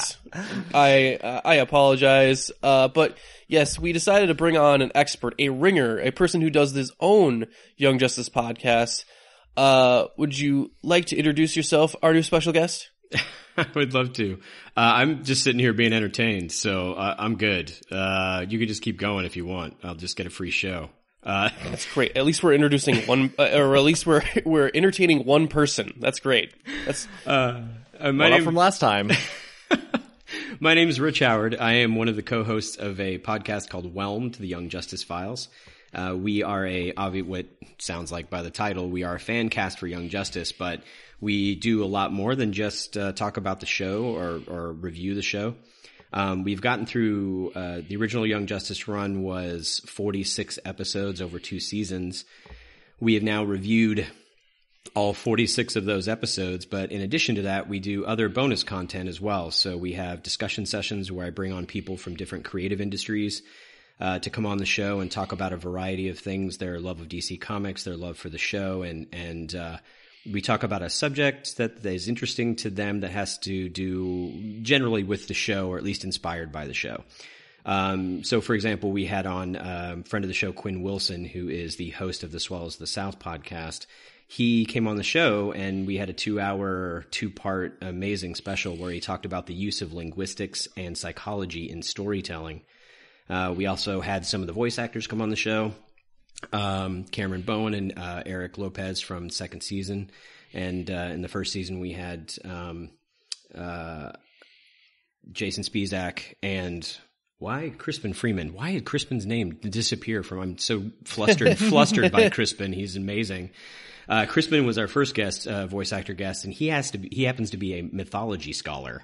So he came on the show, and it was a 2-hour I mean, my brain was bleeding a little bit from all of the information he was giving us. It was this 2-hour special on basically comparative Eastern and Western mythology and different comparisons between Japanese anime and Eastern styles of storytelling with, things like Disney and how they change and how they're different. And so it was way more than just his multiple roles on the show. It was incredible. Yeah, I was lucky enough to actually catch him at a convention one time and giving a panel on the origin of manga and how it evolved over the years. Yeah. It was very interesting guy. Yeah, he was kind enough to give us like basically a headline for one of his professional talks that he does, talking about superheroes and giant robots. And it was this conversation that spawned from a panel that he went to, where one of the anime creators, I don't remember his name, I'm not a huge anime scholar, so he had brought up this conversation about like basically the guy had said, well, if you want to create something that's more than human, something that's superhuman, in the West, you create a superhero. In the East, you create a giant robot. Mm-hmm. And Crispin was like, wait, what? And he like raised his hand. He's like, why is that? And the guy was like, well, it has to do with theology and culture and background and storytelling techniques and blah, blah, blah. And so he kind of blew Crispin off at first. And then at the end, the guy was like, hey, you know what? I kind of blew that guy off. Let's dive into this a minute.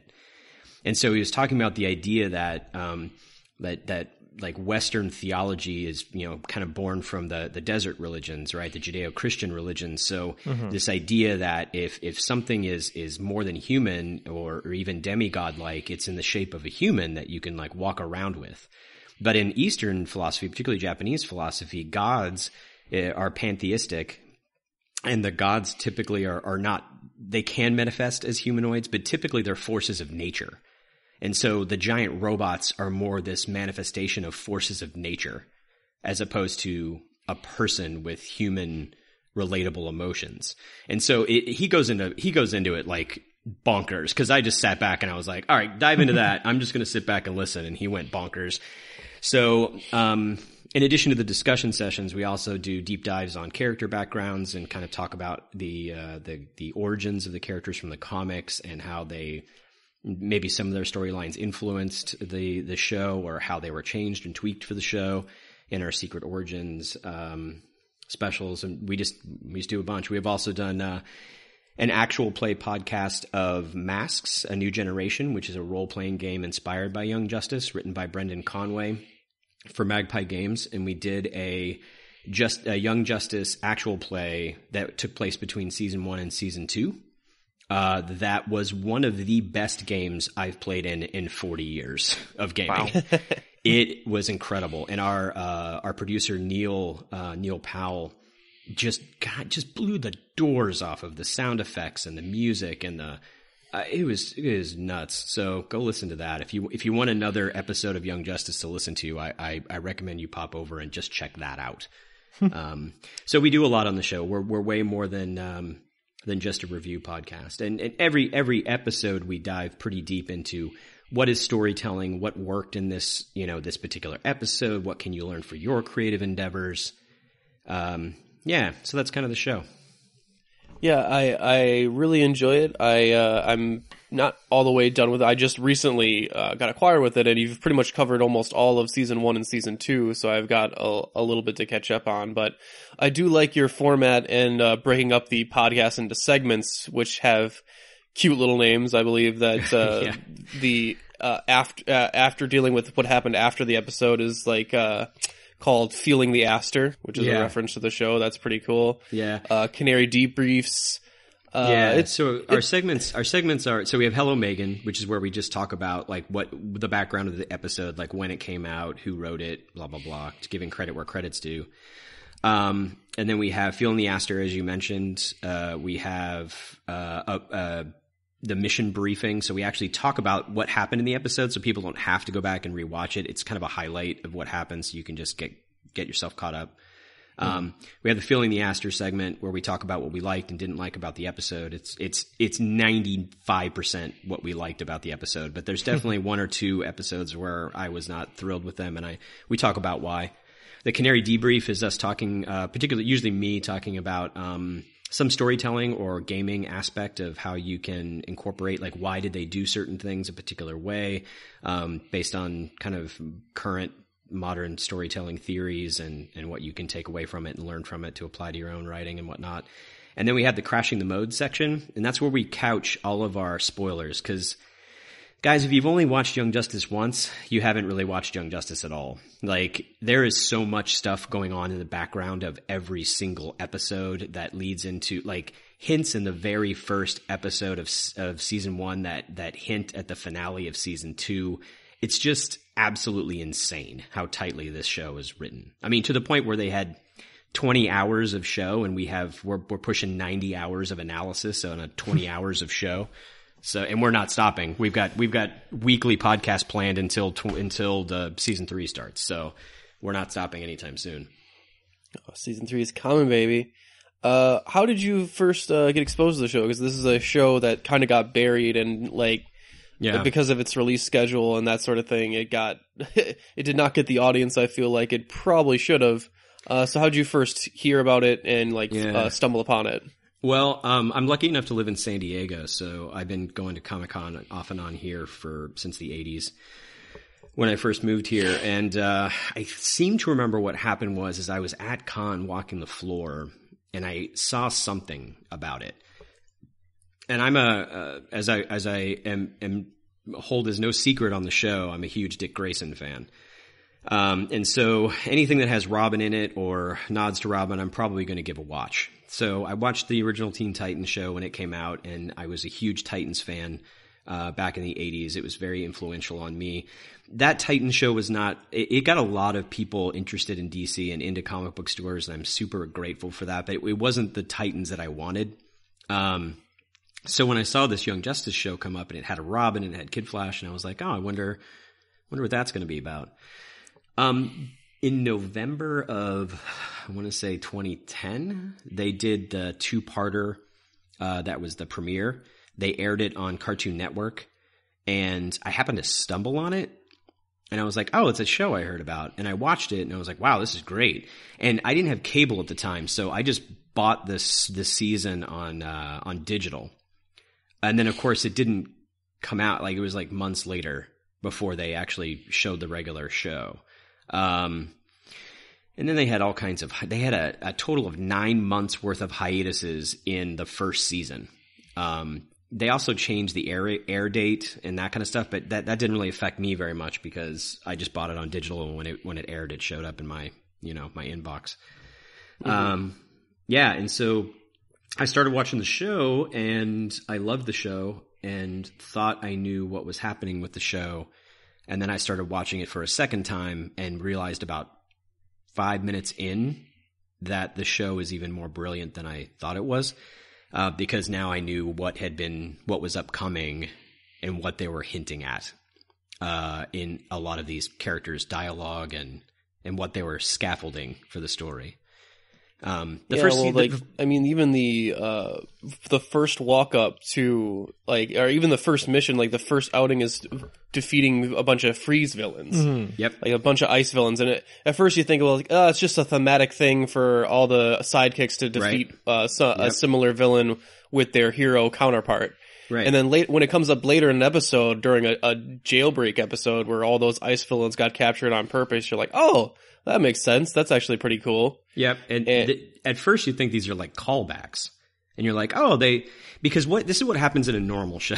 What happens in a normal show is somebody pitches a show, and a network says, this is great, give us a pilot. They give you a pilot. They're like, hey, this is great. And then they start making the show, and then kind of basically throwing spaghetti on the wall and seeing what sticks. And then later on kind of making callbacks to things. They're like, hey, let's pretend this happened. Let's pretend this thing that was randomly said by an actor 10 episodes ago actually meant something, and let's write it in and make that callback. Which in and of itself is kind of impressive at times, where it's like, oh yeah, they found a really good write around for that. Right. Well, I think it has something to do with the great creative team they have on the show. Greg Weisman being one of my favorite animated creators. He, of course, made one of my favorite animated shows ever in the Spectacular Spider-Man show. Yep, and Gargoyles. And fucking Gargoyles. Right, yeah. Oh my god. I love Gargoyles so much. You're right, like it's cool when they do that, but there's this trope, like this truism in watching TV shows where it's like, well, they need the first season to get their feet wet. Right? And so you're like, watch like the first season of, I don't know, Star Trek The Next Generation or something, and you're like, God, this is kind of a train wreck when you go back and look at it. And then they kind of figured out who the characters were and their personalities and how they work together, and then the second season and on gets better. That doesn't happen in Young Justice because Greg Weisman and Brandon Vietti are conscious creators. So they sat down and they plotted a book Bible for multiple seasons, showing who did what and when and how and why and how is this different than the standard DC Comics run. So, for example, one of the things that I find really interesting is that the Dick Grayson Robin in season 1 shows up, right? He's in the first season. In the second season, he's Nightwing.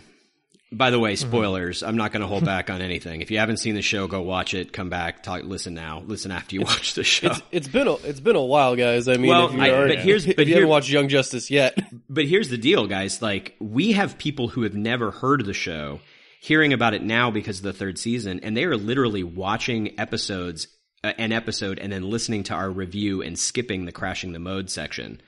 So Sure. There are still people that are watching the show. Our web designer for our website just finished watching it for the first time. So It's been on for like what, 8 years now? No, it's 5 years it was off the air, and we're going into year 6, but they're creating the third season. But for example, in the second season, so Nightwing shows up. So in the standard comic continuity, Dick Grayson and Bruce Wayne tend to have a very antagonistic relationship. And in the Batman animated series, Dick literally punches Bruce in the face, like when he leaves. Yeah, they have a explosive falling out. They do. He's like, "That's it. I've had enough of you." And Dick just punches Dick Dick just punches Bruce in the face and leaves, and then comes back later, and he's Nightwing.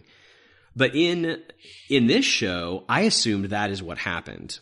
So one of our listeners on Twitter was asking me about it, and I was like, "Oh yeah, so sometime in the 5-year gap, Dick leaves. He and Bruce have a falling out. He becomes Nightwing, and that's kind of what happened." And then Greg Weisman chimed in to my Twitter conversation. He ducks in and he's all, "Don't make assumptions," and then ducks out again. And I was like, "What?" I was like, "Dude, no. Look, I know you're no spoilers guy, and I love and hate you for it, but you cannot leave that dangling, dude." And so he came back in and he said, "Look, he's always had an issue with this antagonistic relationship between Bruce and Dick." And so if you watch, when you reflect back on season 1, you see what he's talking about. He set up Bruce and Dick's relationship to be about a father and an adopted son, and a father who wanted that son to grow up and not be him. Mm-hmm. Right? I love that scene in the first season where everyone is sitting around the table discussing who should be a new initiate Right. to the Justice League. Classic Batman scene. Love it. It really, really lets me know who Batman is because he defends Captain Marvel. Yep. Or Also- Shazam. I guess we call him Shazam now, whatever. Whatever. But also points out the fact that he knew about it because he's a dick like Well, that. of course he did. I love Wonder Woman's like, well, of course you did, you son of a bitch. Right. And that's it. See, Wonder Woman takes the audience view, right? Where she's like, well, of course you did. Like, you raised Robin from the ripe old age of 9, to do this. Like, this is not an issue for you, kind of a thing. And Batman says, I did it so that Robin needed to find the people who killed his parents so that he could get closure. And she said, so he could turn out like you. And he said, I did it so he wouldn't. Mm-hmm. And that so wouldn't be me. So and he that wouldn't. Is Exactly. so sad. But here's such a sad thing. Here's the great thing, though. When you go back and rewatch it, there's a scene earlier in the first season. There's a mission, an episode, one of my favorite episodes of the whole series, called Failsafe, written by Nicole Dubuque. She's brilliant. And in that, the team is going through what is ostensibly a Matrix-like training exercise. And where John Jones, the Martian Manhunter, has brought them into a psychic landscape to have a training exercise. What ends up happening is Artemis gets killed in the training exercise. Miss Martian, McGann's subconscious, has a hard time with separating what happened with reality, and then she hijacks the training exercise, and then everybody forgets it's a training exercise, and you have all these problems. But in that, Aqualad dies in that training exercise, so Robin has to take the lead.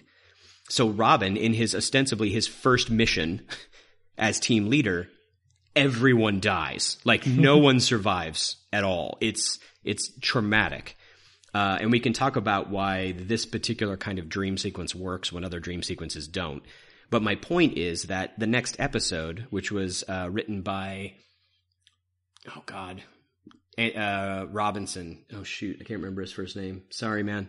Also brilliant. In that next episode, Black Canary, who I believe is a psychologist in Young Justice and not like a florist or whatever she is in the comics, is talking to each individual character about the fallout of what happened. And in that conversation, Robin has the most heartbreaking conversation about how he realized that drive inside Bruce that keeps him on task and on mission at any cost doesn't exist inside of him, and how Dick had always believed that he would take over the mantle of Batman, and now he doesn't ever want to be the Batman. And here's the thing, we get that before we hear Bruce say, I never wanted him to be Batman, which means Bruce raised him and didn't tell him specifically that he didn't want him to be Batman, but wanted Dick to come to that conclusion himself. And I have to tell you, as a parent, that's one of the hardest things to do, is to allow your kids to make the decisions they're going to make and give them that agency and power to make those decisions. This is one single dynamic scene, or a couple of scenes, in 46 episodes with an ensemble cast, and every character has stuff like this. It's bonkers. Well, even in that same episode, there's a lot of development for the other characters going through their own shit as well. Aqualad is worried about his self-sacrifice. Yep. That's a whole big episode for Miss Martian, where she discovers like how truly powerful she is, which comes back later in season 2, where she starts to disregard her power. Yeah. There's a lot of setup going on. Superboy's thing. Here's the thing Superboy's thing in that episode is so dark to me. It's like his whole storyline's dark. And go ahead. I keep interrupting you. I'm too excited. It's so because Superboy, everyone else is traumatized by their mentors dying and taking up the mantle for their mentors and being the Justice League. Basically, Superboy has to deal with the fact that like I wasn't traumatized. I was relieved that I didn't have to be compared to Superman anymore. Right. In their eyes, I was Superman, and that's all I ever wanted. And I have to deal with the fact that I wasn't sad when everyone else was going through the most dramatic experience of their life. And here's the most important part of that. He doesn't say I wasn't sad. He says I was happy. Yes. You know what I mean? And that's the punch. So here's the thing about the way they set up that episode. So at the beginning, he's the first one to sit down and talk to Black Canary, and he doesn't want to talk about it. And she's like, I know, you're a stoic guy, you're not supposed to have feelings, you're, you fill the role of angst-ridden teen on the team in this show. And again, she's the stand-in. She's the stand-in for the audience, because we don't know how Superboy is going to eventually grow. And if you're watching a normal animated series, if you take Superboy, a character like Superboy, and you say, okay, he's going to be our angst-ridden brick character, and if people like him, then we can't change him for 5 seasons. Like, we just can't, because people like him the way that he is. So when he first showed up, I was like, I don't know if I can tank Angsty Boy for 5 seasons. That was my first impression. But pretty quickly, these episodes, we start seeing his character growth and what he wants as a person. And in that episode, he starts off and he storms out of the session. He goes and does his thing, which was interesting and a whole nother conversation. But by the end, he comes back on his own to talk to Black Canary and admits to her this complex emotional trauma in his body about how he was happy when all of his friends were dead, and how can he live with that. That led to that opened Superboy up to being such a deep, complex character, and everything made perfect sense. His whole reason for being was either to kill Superman if he went rogue, or to take his place if he died. He's supposed to live up to Superman, and that's he's the spare tire, basically. He's not even like a full size tire. He's the donut tire, right? Because he doesn't have all the powers. So, and in the episode of Failsafe, people keep saying like, "Look, it's Superman," and he's like, "I'm not Superman." And it was General Eiling walks up to him and says, "I don't care. You wear the S and you got the job done." Right? And it's these moments of character growth that come out of this dream sequence episode that really takes this show to just other levels. A normal dream sequence episode, everything like a Star Trek episode or a Voyager episode or, you know, the old Dallas TV show episode where a whole season ended up being somebody's dream and nobody realized what was that was the case. It was just ridiculous because there's no consequence. And in this one, the whole thing was a dream sequence basically, but nothing got reset to zero.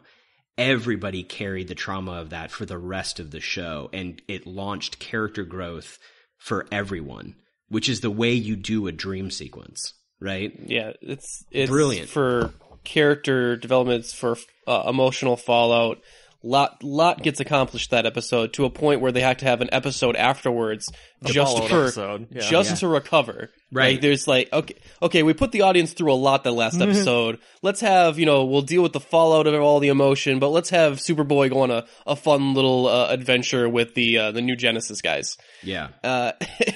I really like the writing on this show, where the writing deals with some tropes of like, superhero TV shows and kind of like deftly avoid certain things. Like, I think one of my favorite episodes was actually, is it like the second from last episode of season 1? I think I know what you're talking about. The reveal episode, basically. The reveal episode where everyone on the team who's holding on their secrets, their teenage CW angsty secrets, just kind of comes out and like admits it before the mission goes off, of just like, you know what? Let me do the mature thing this one time. And I'm like, as a person who watches Arrow on a regular basis, watching a whole team of young people actually be more responsible, and come to terms and let their friends in willingly on a secret that they have, I was like, oh my god, yes, this is exactly what I want. Yes, like it's treating these characters with respect. It isn't, I'm going to, as a writer, I don't have a solution to problem X, so I'm just going to have the teenager do some weird random thing because I need to for plot reasons.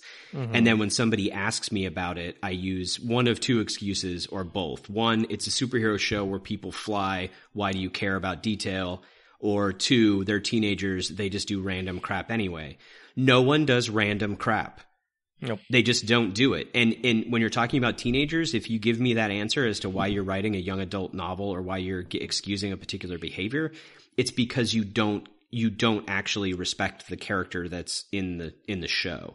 Superboy and McGann started off as being my least favorite characters the first watch through.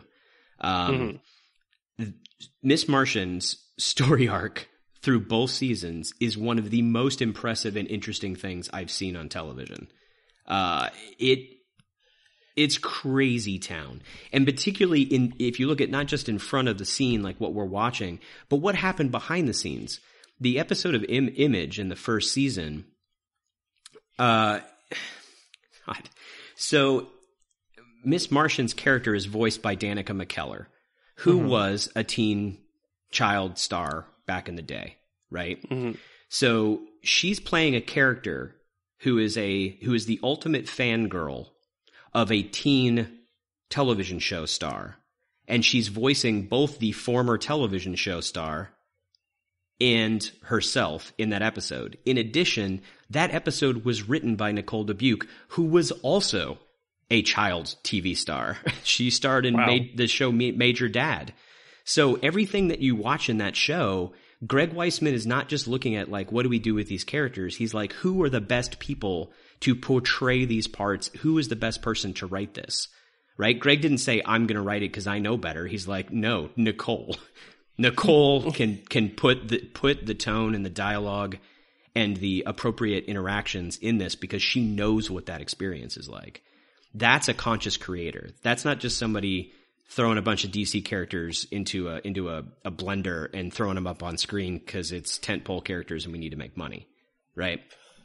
Yeah, I really love how they lead up to that too, because there's in the previous episodes, on a rewatch, you go like, oh crap, there's commercials for Hello Megan on like in the background. In the background on the TV screens. Yeah. And I'm like, how did I like not, because when the episode it's not something you actually pay attention to. When normally. the episode happens, I'm like, how did I not see this coming? This is completely brilliant, because you're right, Rich, is that first, Miss Martian comes off as like, okay, she's the Starfire of this show. She's kind of like kind of vapid. She's ditzy or whatever. And then like when you hit to that episode, like, oh, this makes so much sense.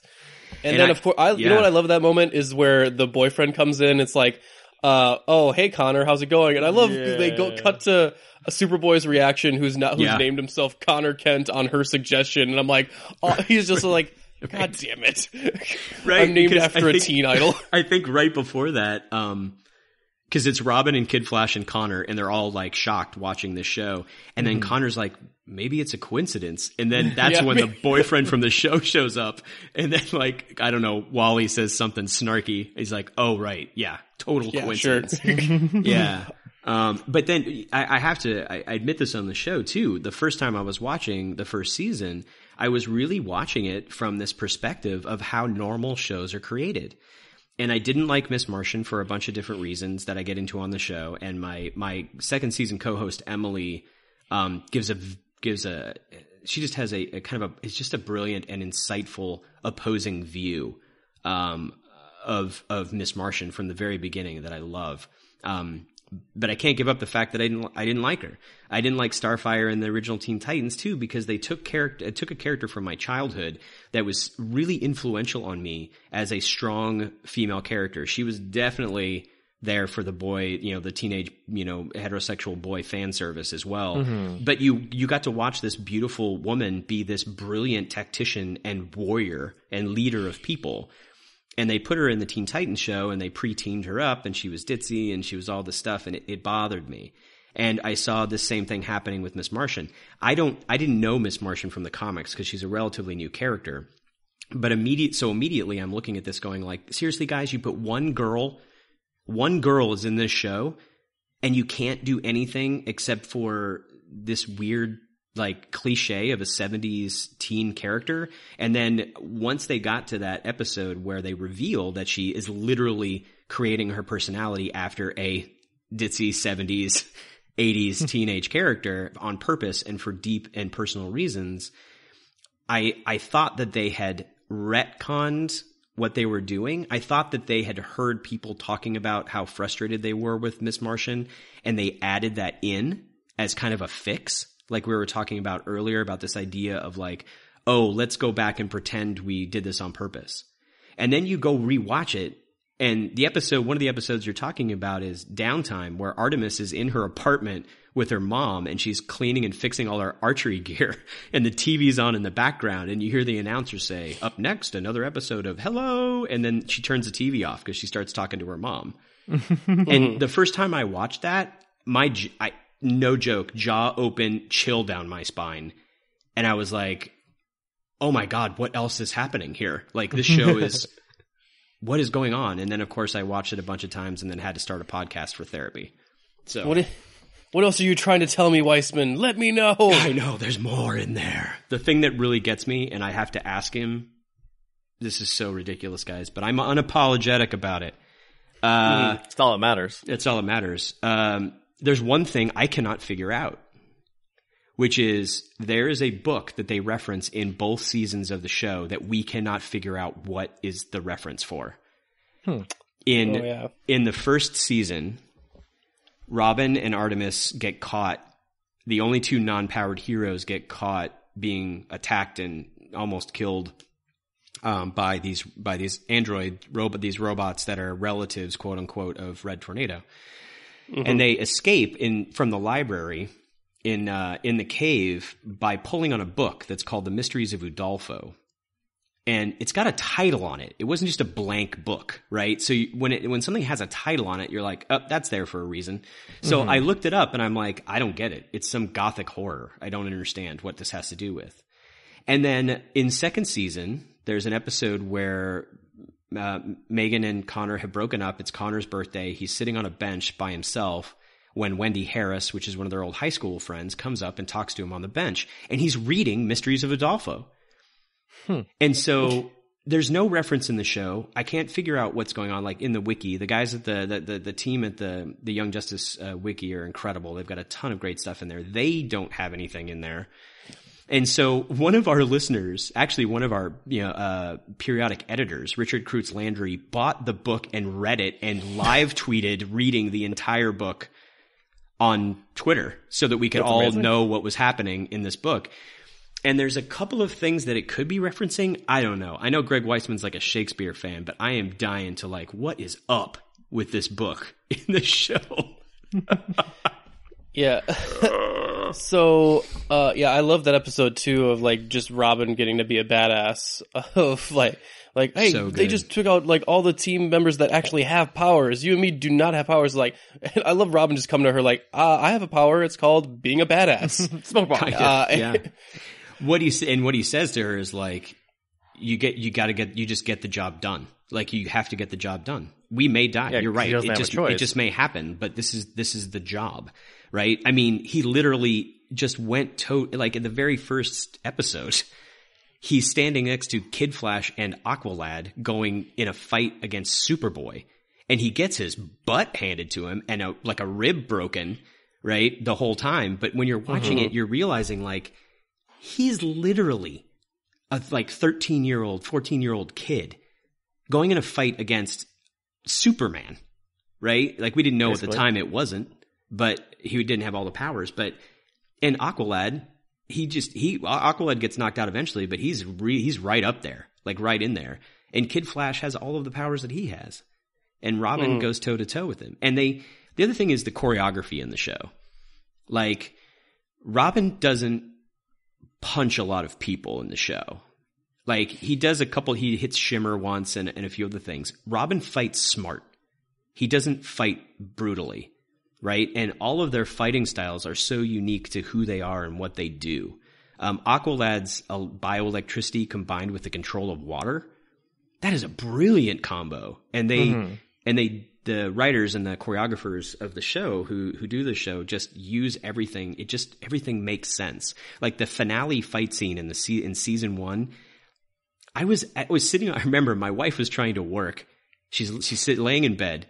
I'm sitting cross-legged at the foot of the bed, watching that crazy, amazing fight scene at the end, and I am leaping up and down on the bed, trying not to scream at the top of my lungs about how happy I am about this fight scene.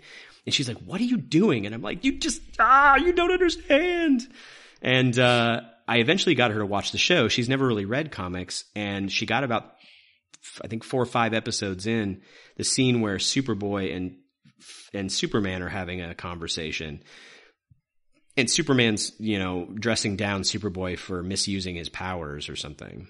And Superboy says, "Well, then why don't you help me?" Right? I'm trying to be a hero. Help me be a hero. And Superman literally turns around and flies away. And we talk about that on the show quite extensively about what that dynamic is and why that's a good Superman story, right? Like he makes a mistake, and he makes a human mistake.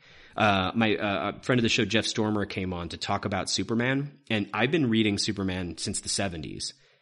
Jeff came on the show and changed my entire outlook on what is a Superman story, who Superman is, and how you tell a good Superman story. It's a fantastic episode of the show, but there's so much going on there. And as they transition from this idea of Superboy being being the son of Superman, in second season, their dynamic isn't father-son. Their dynamic is big brother, little brother. Mm-hmm. And when I love when he calls him, what does he call him? Connell? Connell. Yep. At the end of season 1, he gives him a Kryptonian name. What a great subtle way to imply their relationship has built to a point that they've given himself Kryptonian like names, and he calls him like little brother, and I'm like, I am totally down with this. Doesn't he call his cousin? No. What's it say again? He calls him little brother, right? No, I don't know if he calls him little brother specifically, but the dynamic you can see, like they're both uncomfortable with what's happening. And it's the echo of what happens with Superboy as a character. Because Superboy is given a choice when he comes out of the pod. You're either a weapon or a hero. Pick one. Right? So he tries to be a hero. He fails because Superman dresses him down. And so the rest of the episode, he's like, well, guess I can't be a hero. Guess I'm a weapon. And the first thing that happens is Black Canary hands him his ass. Right? So he's like, some woman with no superpowers just handed me my ass. So I guess I'm not a hero and I'm not a weapon. I just suck. And like the rest of the episode is all his psychological dealing with, he has Amazo handing him his butt, like, until he lets go of this idea that there's a duality between his choices and he can be whoever he wants. And the same thing happens with his dynamic with Superman. They're told basically, Bruce literally tells Superman, right? The boy needs his father. Yep. He's telling him this is his father, but Superman never made the choice it's not like he had a tryst one night and he's not taking responsibility for his own actions. He was literally violated, and villains created a clone that he doesn't know what it is or where it comes from. He had no choice in any of this, and he doesn't know how to deal with his conflicted feelings about it. Where he finds out eventually he's literally made by Lex Luthor, for God's sake, right? Much less the fact that Luthor's his other dad, right? Which he didn't know. So Superman's reaction is hard to watch, but I do not peg him as bad dad because he's never a dad. And when they come to sometime in that 5-year gap between season 1 and season 2, they somehow come to this agreement where it's not about being, I'm your dad and you're my son. It's, you're a little brother that I need to take care of and guide. And Superboy saying like, yeah, I need someone to guide me. I don't want a father figure. I want like a big brother. It's a different kind of dynamic, and the subtlety of that change really comes across. Yeah, everyone else gets a mentor. I want a mentor. I also love the Lex Luthor in this series. Very cool, kind of badass. It's the best Lex. Rarely is he ever flustered and like a situation is out of his hands. You can have a bomb strapped to him. He'd be like, meh. He did. He literally had a bomb strapped to him at one point, and was like, yeah, it's all right. I kind of know where this is going to go. Like, just would you sweat at one point? No, mercy me. I am just all tizzy here. What's interesting for Lex, I think it was, I can't remember who pointed it out. The thing about Lex in this show is, one, he almost never lies. Oh, he's very forthcoming about like, and you're just going to do this because of the basic logic I'm going to break down for you right now. Well, that too. Like, he's deceptive, but as soon as he gets called out by a hero, he admits to everything that they talk about, which means they have no footing in which to argue against him. And then he also spends the entire show just giving people what they want. He's freaking Satan. He just is giving you everything that you want. So why would you not want to do that? Like the whole episode where Red Arrow is trying to, protect the negotiator between North and South Malaysia, it turns out to be Lex. Lex says, I want to hire you as a bodyguard. And Red Arrow's like, I don't want your money. And he's like, oh, you'll do it for free? Great. I can live with that. Because you're a great hero. Right. Love Roy's face on that. You son of a bitch. Right? That's the whole thing with that Lex. It's brilliant. And you know what's really funny? Do you know who voices Lex? I do not. Have you guys have seen Aliens? Mm-hmm. You remember Vasquez, the heavy weapons woman? Yes. That her partner, the other heavy weapons guy, is the guy who voices Lex. So this character, this actor who's typically playing the like bully, brute strongman character is now getting to voice act a brilliantly intellectual character that more than likely is probably not going to be cast in a live action show. You know what I mean? No. And he's so good. He's so good. Yeah, surprisingly, Red Arrow holds up on a rewatch like better than at first, because at first I was like, how is Red Arrow not joining this awesome Black Ops team? Like, oh, you want to join Batman's Black Ops team where Batman's the general of like, and you go on like covert missions? Like, that sounds amazing. Red Arrow's like, no, I don't want any part of it. But on a rewatch, when you realize the clone saga and stuff, and plus, Arsenal showing up later and being 10 times more angstier than Red Arrow, which is impressive, is like, really okay, impressive. Red Arrow is a lot better on the rewatch. You know who doesn't hold up on a rewatch? Wally. Yeah. So we talk about Wally on the show too. And Wally, There's not a lot to his character other than the flirtatious kind of douchey dialogue that he gets with all the female characters. Yeah, in the first season, and we talk about this, it even happens in the crossover comics. For those of you who may not know, there is a series of comics that they put out that was coming out at the same time as the show that are literally episodes. These comics weren't like just random side things. They were tied into everything happening in the show. So, for example, there's the episode we were talking about, Schooled, where Superboy is going back and forth between Am I a Weapon and a Hero, and they're fighting Amazo. There's a shot in there where Wally's getting crushed by Amazo, and then an arrow comes flying at Amazo's head, and Amazo goes incorporeal because the arrow's coming at him, and Wally gets away. And they think it's Red Arrow, but then they find out later that it was Artemis. In the comics, you find out how Artemis got there, what she was doing, where she was, what was happening with her outside the building, like the whole deal. So there's all of this tie-in stuff in the background. But in the comics, there's a couple of issues of the comics where Wally is like the worst of the whole, 2 seasons. He's great in season 2, and you see him grow and that kind of thing. But in the first season, he's pretty smarmy, and it's what has helped me a little bit, because I actually like Wally as a character. I do not like his behavior, and I wish that someone had called him out on it a little bit sooner. Robin actually calls him out in the comics more than in the show. Is that Greg Weisman was asked once, like, what do you want people to take away from watching Young Justice? And he said, the thing I would like people to take away while watching Young Justice is the feeling that these characters are real, not necessarily good, just real. And when he said that, I was like, okay, because Wally starts a lot of conversations, and Wally's behavior has started a lot of, I think, what are potentially good conversations about appropriate behavior. I just wish Calder at some point had walked up to him and said something like, this is disrespectful to your team members. You know what I mean? I just wanted Calder to go, when they're on a mission, like, okay, on your own time, do whatever you want, but we're on a mission now, cut your little cute shit. You're on my time. Treat your team members with respect, please. And it does set up the dynamic between Artemis and Wally, because the whole thing, like the seed that was dropped early in season 1 was Kent Nelson telling Wally to find someone who won't put up with his shit, right?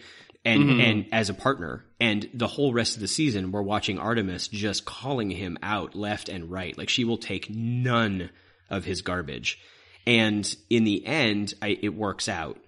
But maybe it's, we're in a different time and age, even over the last few years, about how people are, how little people have patience for behavior that even 10 years ago would have just been par for the course and nobody paid much attention to. I interviewed Jason Spizak, and we talk about that as well, actually, about his behavior and who he is and what he is. And Jason has some interesting insights as to how and why he believes Wally, acts the way that he does. And in the end, I love Wally, and his death at the end of season 2, even though in my mind, I'm like, of course he's coming back in season 3. Speed Force. Well, here's the problem. That was my thing first, but Greg Weisman hates the Speed Force. Oh, okay. He thinks it's a really dumb idea, and if it was the Speed Force, it doesn't make sense, because Wally was actually running slower than Barry and Impulse. So I trust me, man, I was doing the same thing. I'm like, he's in the Speed Force, it's fine. He's caught through time or something weird. Well, there's other Deus Ex Machinas in the DC universe, let's face it. No, for sure. There are plenty of ways that he could potentially come back, or, and that's fine. I'm sure he will come back into the show. I can't believe they won't do it. But even having said that, like, when he died was rough. It was hard, but it wasn't that scene. It's the scene afterwards. Like, I'm the watcher, and I'm a reader of comics, and I know and I'm confident Wally will come back. But the scene after that, with no dialogue, of Artemis walking up to his parents' home and just not being able to speak and crying, and them holding her, it kills me every time. Especially when you think of the fact that any of these heroes, like family members, are probably just waiting for that moment. Yeah. Well, we haven't actually talked about season 2 a lot, but there's a lot of moments like that in season 2 where things get real. Like, there's we talk about Artemis's fake death, and even Artemis's fake death, they actually go out of their way to sell me on it, to where the point where they reveal that it was fake. I was like, thank God. Yeah. Because that was some That's some dark stuff where, because of the time jump for season 2, which albeit is a little jarring at first, it takes me a while to get into it. Yeah. But it does help the fact that they've showcased my favorite Teen Titans team, which is I started reading Teen Titans in the 90s. So my Teen Titans are Tim Drake as Robin, Wonder Girl, Jaime Reyes, Superboy. Impulse. I mean, they don't have Kid Devil on there. No. They don't. If they wanted to be real accurate to my favorite Teen Titans team, they'd have Kid Devil and Ravager on there. But I feel like maybe that's some season 3 stuff. Well, and that's the thing. You started to say something about the time jump, though. I don't want to jump in and derail you. What were you saying about the season 2 kind of dark Artemis? Oh, well, the thing is the time jump lets us do is for like kind of like what happens with Kaldor. Like, why is he like we give him a slight backstory of like what happens with Tula, and we're all like, okay, is he really a double agent? Right. And normally I'm pretty good about that in shows where I can nail down like, oh, he's a double agent, he's working for the good guys, don't worry about it.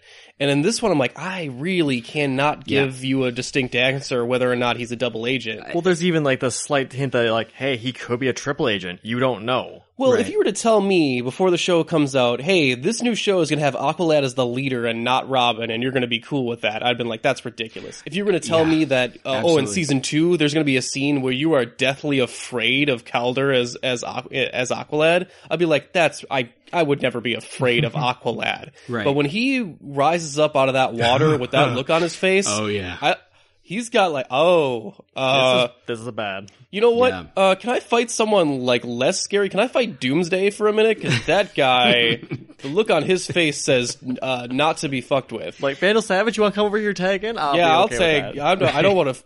That guy is that looks rough. And then when he stabs Artemis, it's not that he just stabs her. It's what he says to her. What he whispers to her is like, welcome back. And it's like, it makes it personal. Yeah. And it's like, guys, kids watch this show, and I think you're about to make a bunch of people cry. And I think too, it's a really good scene of basically like setting the tone for the rest of the season where it's like, yeah, this is how it is now. Deal with it. Right. Well, I mean, because in that season 2, the Young Justice crew, they're losing most of it. Like that's what they are cleaning up fires. That's the best they can do. So in that episode, you feel like, oh man, they've lost her worse than they ever have. But then they switch it around at the end, and it's like, no, this is the first time they've gotten ahead of the game and are really actually being a lot more proactive in the story. And this is where shit turns around. It's a turning point. They turn what is a grief-stricken low point into the turning point and uplift at the very last minute. Yeah, like. Deftly, like they pull out of they not only pull out of the skid, they actually land the plane perfectly and go like, aha, we saved all the passengers. Right. And it's just impressive on a writing standpoint. And then one of the passengers goes into a coma shortly afterwards. You go, damn it, that's so close. Right. Well, Can't save everybody. I think it was that episode's Canary debrief. I talk about, like you were talking about, like I'm usually pretty good at figuring out who's a traitor and who's not a traitor, and the fact that they pulled it off and made me question it the whole season, and then at the end it all still made sense. There are some specific things they did to pull that off, and one of them is before we know that he's not a traitor, he kills, like, people die. Like, there's a whole island full of Kroloteans. Now, they're aliens and that kind of stuff, but he let people die. So you're looking at it and you're thinking like, okay, I hope he's a traitor, because if he's not a traitor, he's got to live with that the rest of his life. Yeah. How many people he had to decide between like saving his friends and saving a species. Like how important is the mission compared to these lives? Right. The choices he is making, the choices that he's making the whole time. If he's not a traitor, it's going to cause major long-term, like he needs to have a lot of Black Canary sessions, processing what was happening. Not to mention the fact that as opposed to like Sportsmaster, who is like the worst dad in the history of the universe, but Kaldor's dad genuinely loved him. God, I feel bad for Black Manta. I honestly do. I do. There's a point in the episode where Kaldor goes into a coma and Black Manta is at his side. I'm like, oh, poor Black Manta. And then I forget, like, no, Black Manta's a murderer. Yeah. I shouldn't feel bad for Black Manta. Right. But you do. And then at the very end, people are like congratulating Calder. They're like, oh, you won the day. You did such a good job. And the last scene with him is glancing over his shoulder at his dad that he's literally beaten into unconsciousness.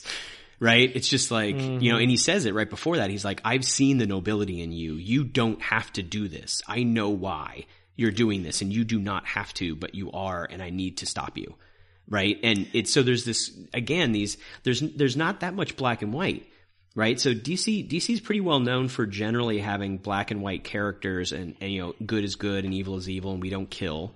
But mostly, though I can't necessarily disregard that as a DC Comics kind of foundation, there's so much more going on with so many of these characters that most people disregard and go to Marvel for its kind of darker, more gray edge. And particularly in the 80s and 90s when I was reading, you know, both, Marvel was definitely, you know, the darker edge, and then DC was where you went for heroes, right?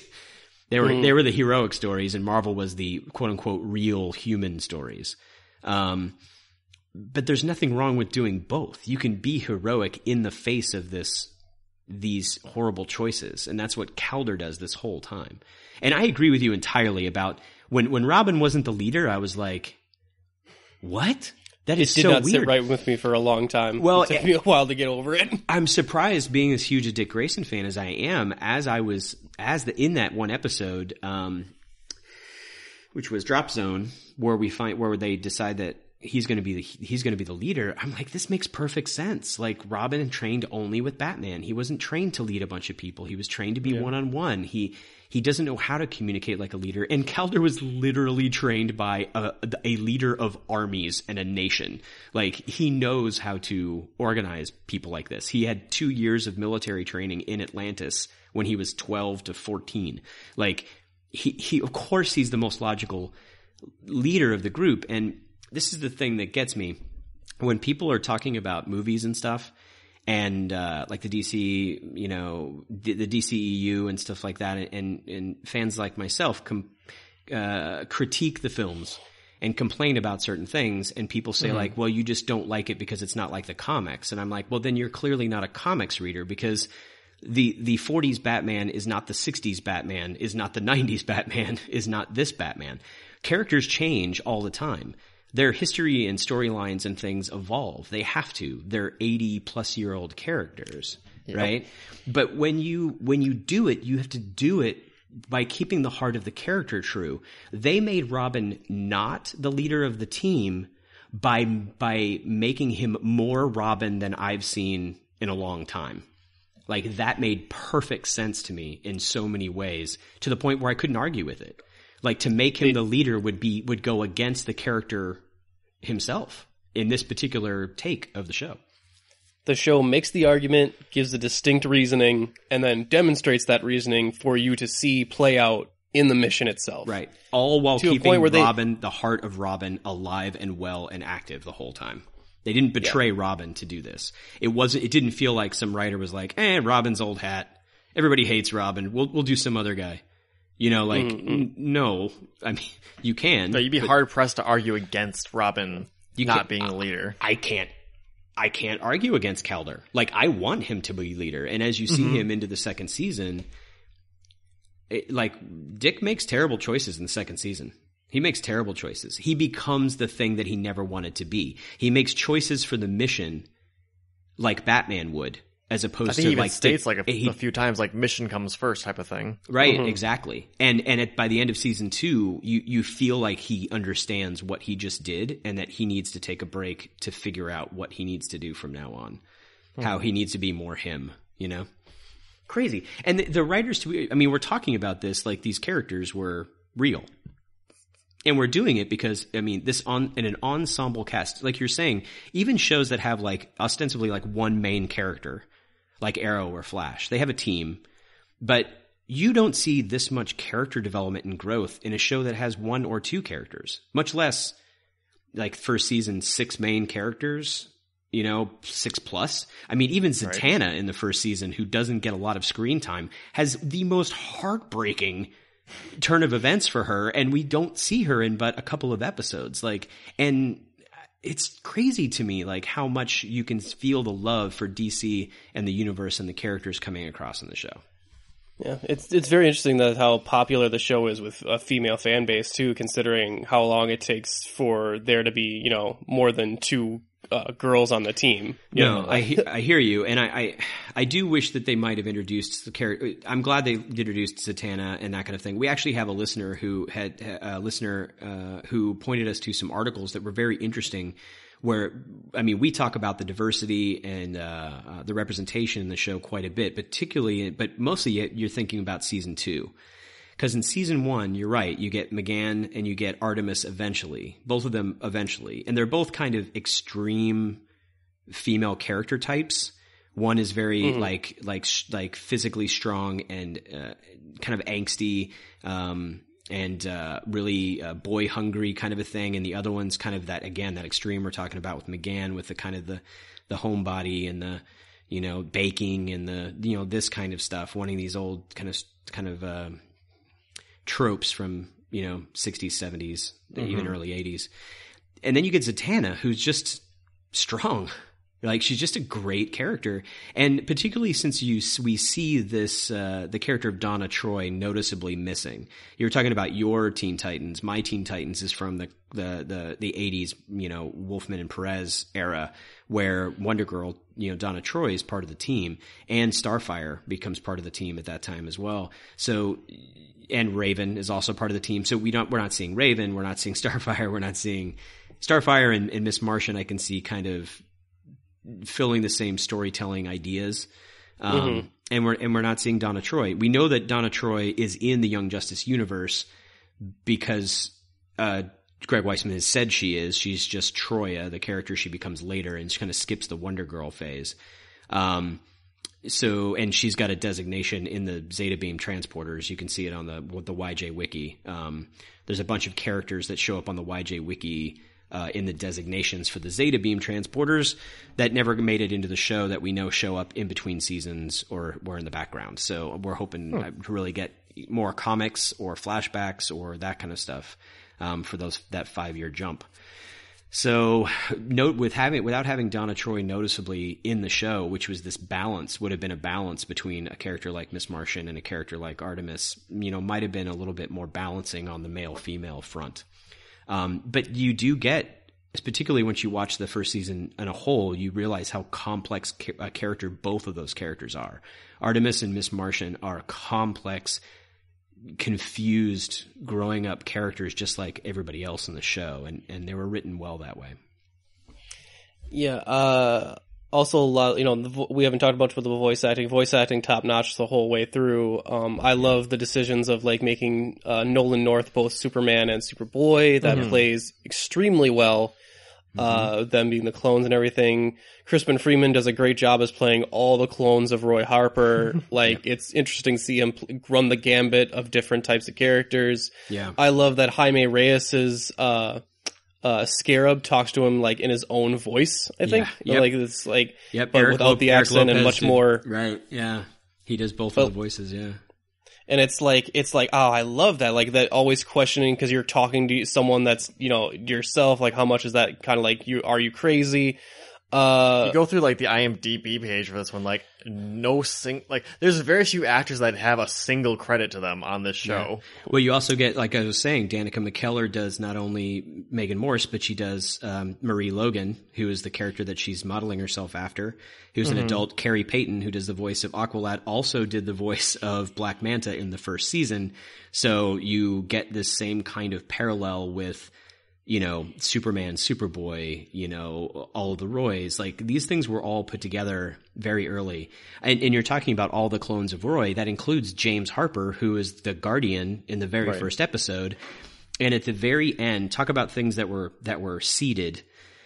The very end of the two-parter, the very first two-part episode, Double X refers to Guardian as brother, in the same way he had been talking to Superboy as being a clone brother the whole time. So he already drops a hint that James Harper is also a clone, and he's claimed that he was Roy's uncle So it's just like, God, you're watching this again, like over and over again, and you catch these little things over and over, and it's just like, Jesus, guys, like you weren't screwing around when you sat down in the writer's room to figure this stuff out. It's amazing. Well, we've been talking quite a bit extensively about Young Justice. Like, surprisingly enough, we both had a lot to say about Young Justice. So, with just a couple minutes left, let's talk about season 3. Season 3 is coming eventually, at some point. Yes. So somewhere. This one is The Outsiders, I believe. So that's interesting. It's called Outsiders. Yep. A lesser known team in the DC universe. Yes. I think Batman founds the team after being a little bit fed up with the Justice League and how they run stuff. Yes. So he original team, yeah. Yeah. So I'm not sure if that's going to be the exact mythos for this creation. Probably not. With Young Justice, they switch it up in their universe, just slight changes to everything. Yeah. But the lineup for this one is going to be, I think Tim Drake is now Red Robin. I think Arsenal's still on the team somehow, because at least that's how the lineup shows to me. I think Impulse, or as he now is Kid Flash, Blue Beetle's still there, Static Shock, baby. Man, I love that they introduced Static. That's awesome. Me too, yeah. Wonder Girl and Beast Boy, with some new additions being Arrowette, Tracy 13, and Spoiler. Yep. Spoiler's a deep cut. I actually like that. That's a interesting one. And Arrowette actually shows up in the first season. Yep. As a character that Artemis and Green Arrow save when they're fighting, I think Black Tarantula? Mm-hmm. Black Spider. Black Spider? That's right. Mm-hmm. Who's voiced by the same guy who does Spectacular Spider-Man. Yep. I love that. There's definitely... sorry, I didn't mean to interrupt you. Go ahead. No, I was just wondering, like, what do we think of this new season coming up? What do you think we can expect from it? So, of course, we have a lot of speculation based on almost nothing.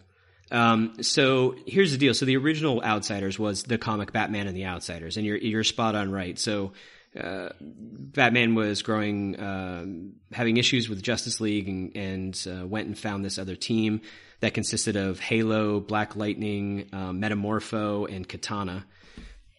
That was the original run, but there's been other versions of the Outsiders, including Red Hood and the Outsiders, and Arsenal and the Outsiders. So that, I think the Arsenal and the Outsiders run is kind of what they were hinting at in season 2, when we see the Outsiders, quote unquote, being these kids who had been had their metagenes activated by the aliens that invaded the Earth, right? And Arsenal is now with that team. And as angry and frustrating as Arsenal can be in the second season, as far as a team member is concerned, Arsenal knows what he's doing. He's trained, and he knows how to lead people, right?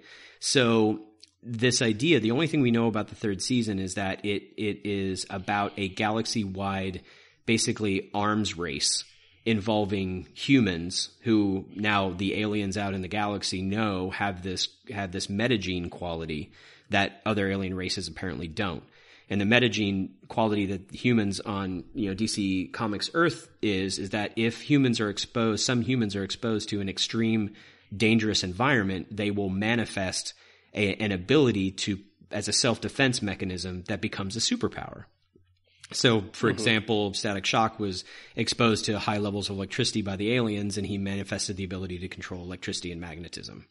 So, because this is going to be an arms race, they've said that, and the name of the show is The Outsiders. And we know that Black Lightning, one of the original members of the comic Outsiders, has already told Virgil that he would be his mentor in the show. Mm-hmm. And we've seen artwork for Black Lightning for season 3, along with Superboy, Artemis, and Nightwing.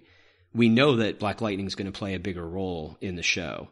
So my feeling is the Outsiders are probably going to be characters like Static Shock and the other Bang Baby, basically, characters that we saw in season 2. That's right, they did call them Bang Babies. Well, the Bang Babies, the Bang Babies were part of the actual original origin of Static Shock too, which is a whole thing. It also has to do with Rocket too, and our Secret Origins Rocket and Icon. I talk about that a little bit as well. You can go listen to that. But I think what's going to happen is we're going to have this arms race. They're going to be dealing with, kidnapping and taking humans and experimenting on them. Weaponizing them. Thank you. That's the perfect word for it. We're going to see Artemis and Nightwing and Superboy and Black Lightning leading covert ops teams to try and stop these things from happening. I think we're going to see a lot more of the wider galaxy. So maybe we'll see some more of the Green Lantern Corps being involved. And maybe Thanagar and Ran and these other aliens that we haven't seen much of in the past before. You were talking about Spoiler as a deep cut, but Spoiler as Stephanie Brown was also in the show. She was in season 2. There's one of the episodes where Tim Drake and Barbara Gordon are allowing themselves to get captured along with a bunch of teenagers to get shipped to the aliens. There's a blonde girl in there that turns and says, "Who are you guys?" or why should we trust you?" or something like that. And then they see Bumblebee fly into Tim's pocket and they're like, "Oh, I gotcha." That girl is Stephanie Brown. So you're right. The Arrowette shows up in season 1 and Stephanie Brown shows up in season 2. And of course, Stephanie in the comics becomes Robin for a brief period of time and then becomes one of actually the most beloved Batgirls. Her 2-year run of Batgirl was amazing. So we're going to see how I think she goes from Spoiler through seasons to become, maybe she might skip Robin, but she may be the next Batgirl if Barbara becomes Oracle. And this is the thing I love about that 5-year jump and the fact that they use timestamps is the fact that we're going to see characters grow up in this show that we've never gotten to see grow up in the comics because they have to be perpetually teenagers. Like Jaime's a teenager and we're going to get to see Jaime grow up. We're going to get to see characters grow up into their 20s and 30s. If it goes on 4 or 5 seasons and they keep time jumping, we're going to see Bruce have a heart attack and die, and Dick's going to be like 45 or 50 in the show. Like, we're going to get to see a vision of the legacy of the characters in Young Justice in the first season. It becomes more of a legacy than it does about specific characters. You know what I mean? Which I think is brilliant. Indeed, yeah. I really hope we get to a point where we can see Cassandra Cain, my favorite version of Batgirl. I don't know if we'll ever get to see her on animated or live action or anywhere, basically. But people have been asking for Damian too, and what I think is going to happen is we're not going to get Damian in season 3. We're going to get Spoiler in season 3. In season 4, we might get Spoiler as Batgirl, and then we'll probably get Damian then because the Damian Stephanie Brown Batgirl dynamic is pretty brilliant to watch. And so I think we'll probably get that in a later season. I don't think we're going to get it in this next season because I think we'll also probably get Red Hood. I'm pretty sure Jason Todd's going to come on at some point. May not be season 3. That also may be a season 4 thing. I'm not sure. So, I mean, and this is all just speculation. We have basically nothing. We have like one blurb. We have Greg Weisman saying he thinks it will be fourth quarter of 2018, but it could be later. And it's frustrating for a lot of people, and I get it because they're like, well, where's the show? The thing is people are used to an announcement coming for a show being that we've made a show. And now we're going to show you trailers, and it's going to air like in 6 months. But in this case, it wasn't an announcement. Like the announcement was only we've greenlit the show to be written. Like they made the announcement and they literally hadn't hired Greg yet. Like they made the announcement and he went in the following Monday to sign the contracts to even start working on the show. So as far as we know, they've recorded about 10 episodes, might be maybe 15 at this point. It's going to be a 26 episode season. Now that they've been recorded, then they have to go to overseas to be animated and edited and all that kind of stuff. And if they'll probably release them weekly. So we might get it sooner. People want a Netflix drop of all of them, which means that we wouldn't get it until late 2019 probably. So I think it's better if they just air them weekly, on the streaming service.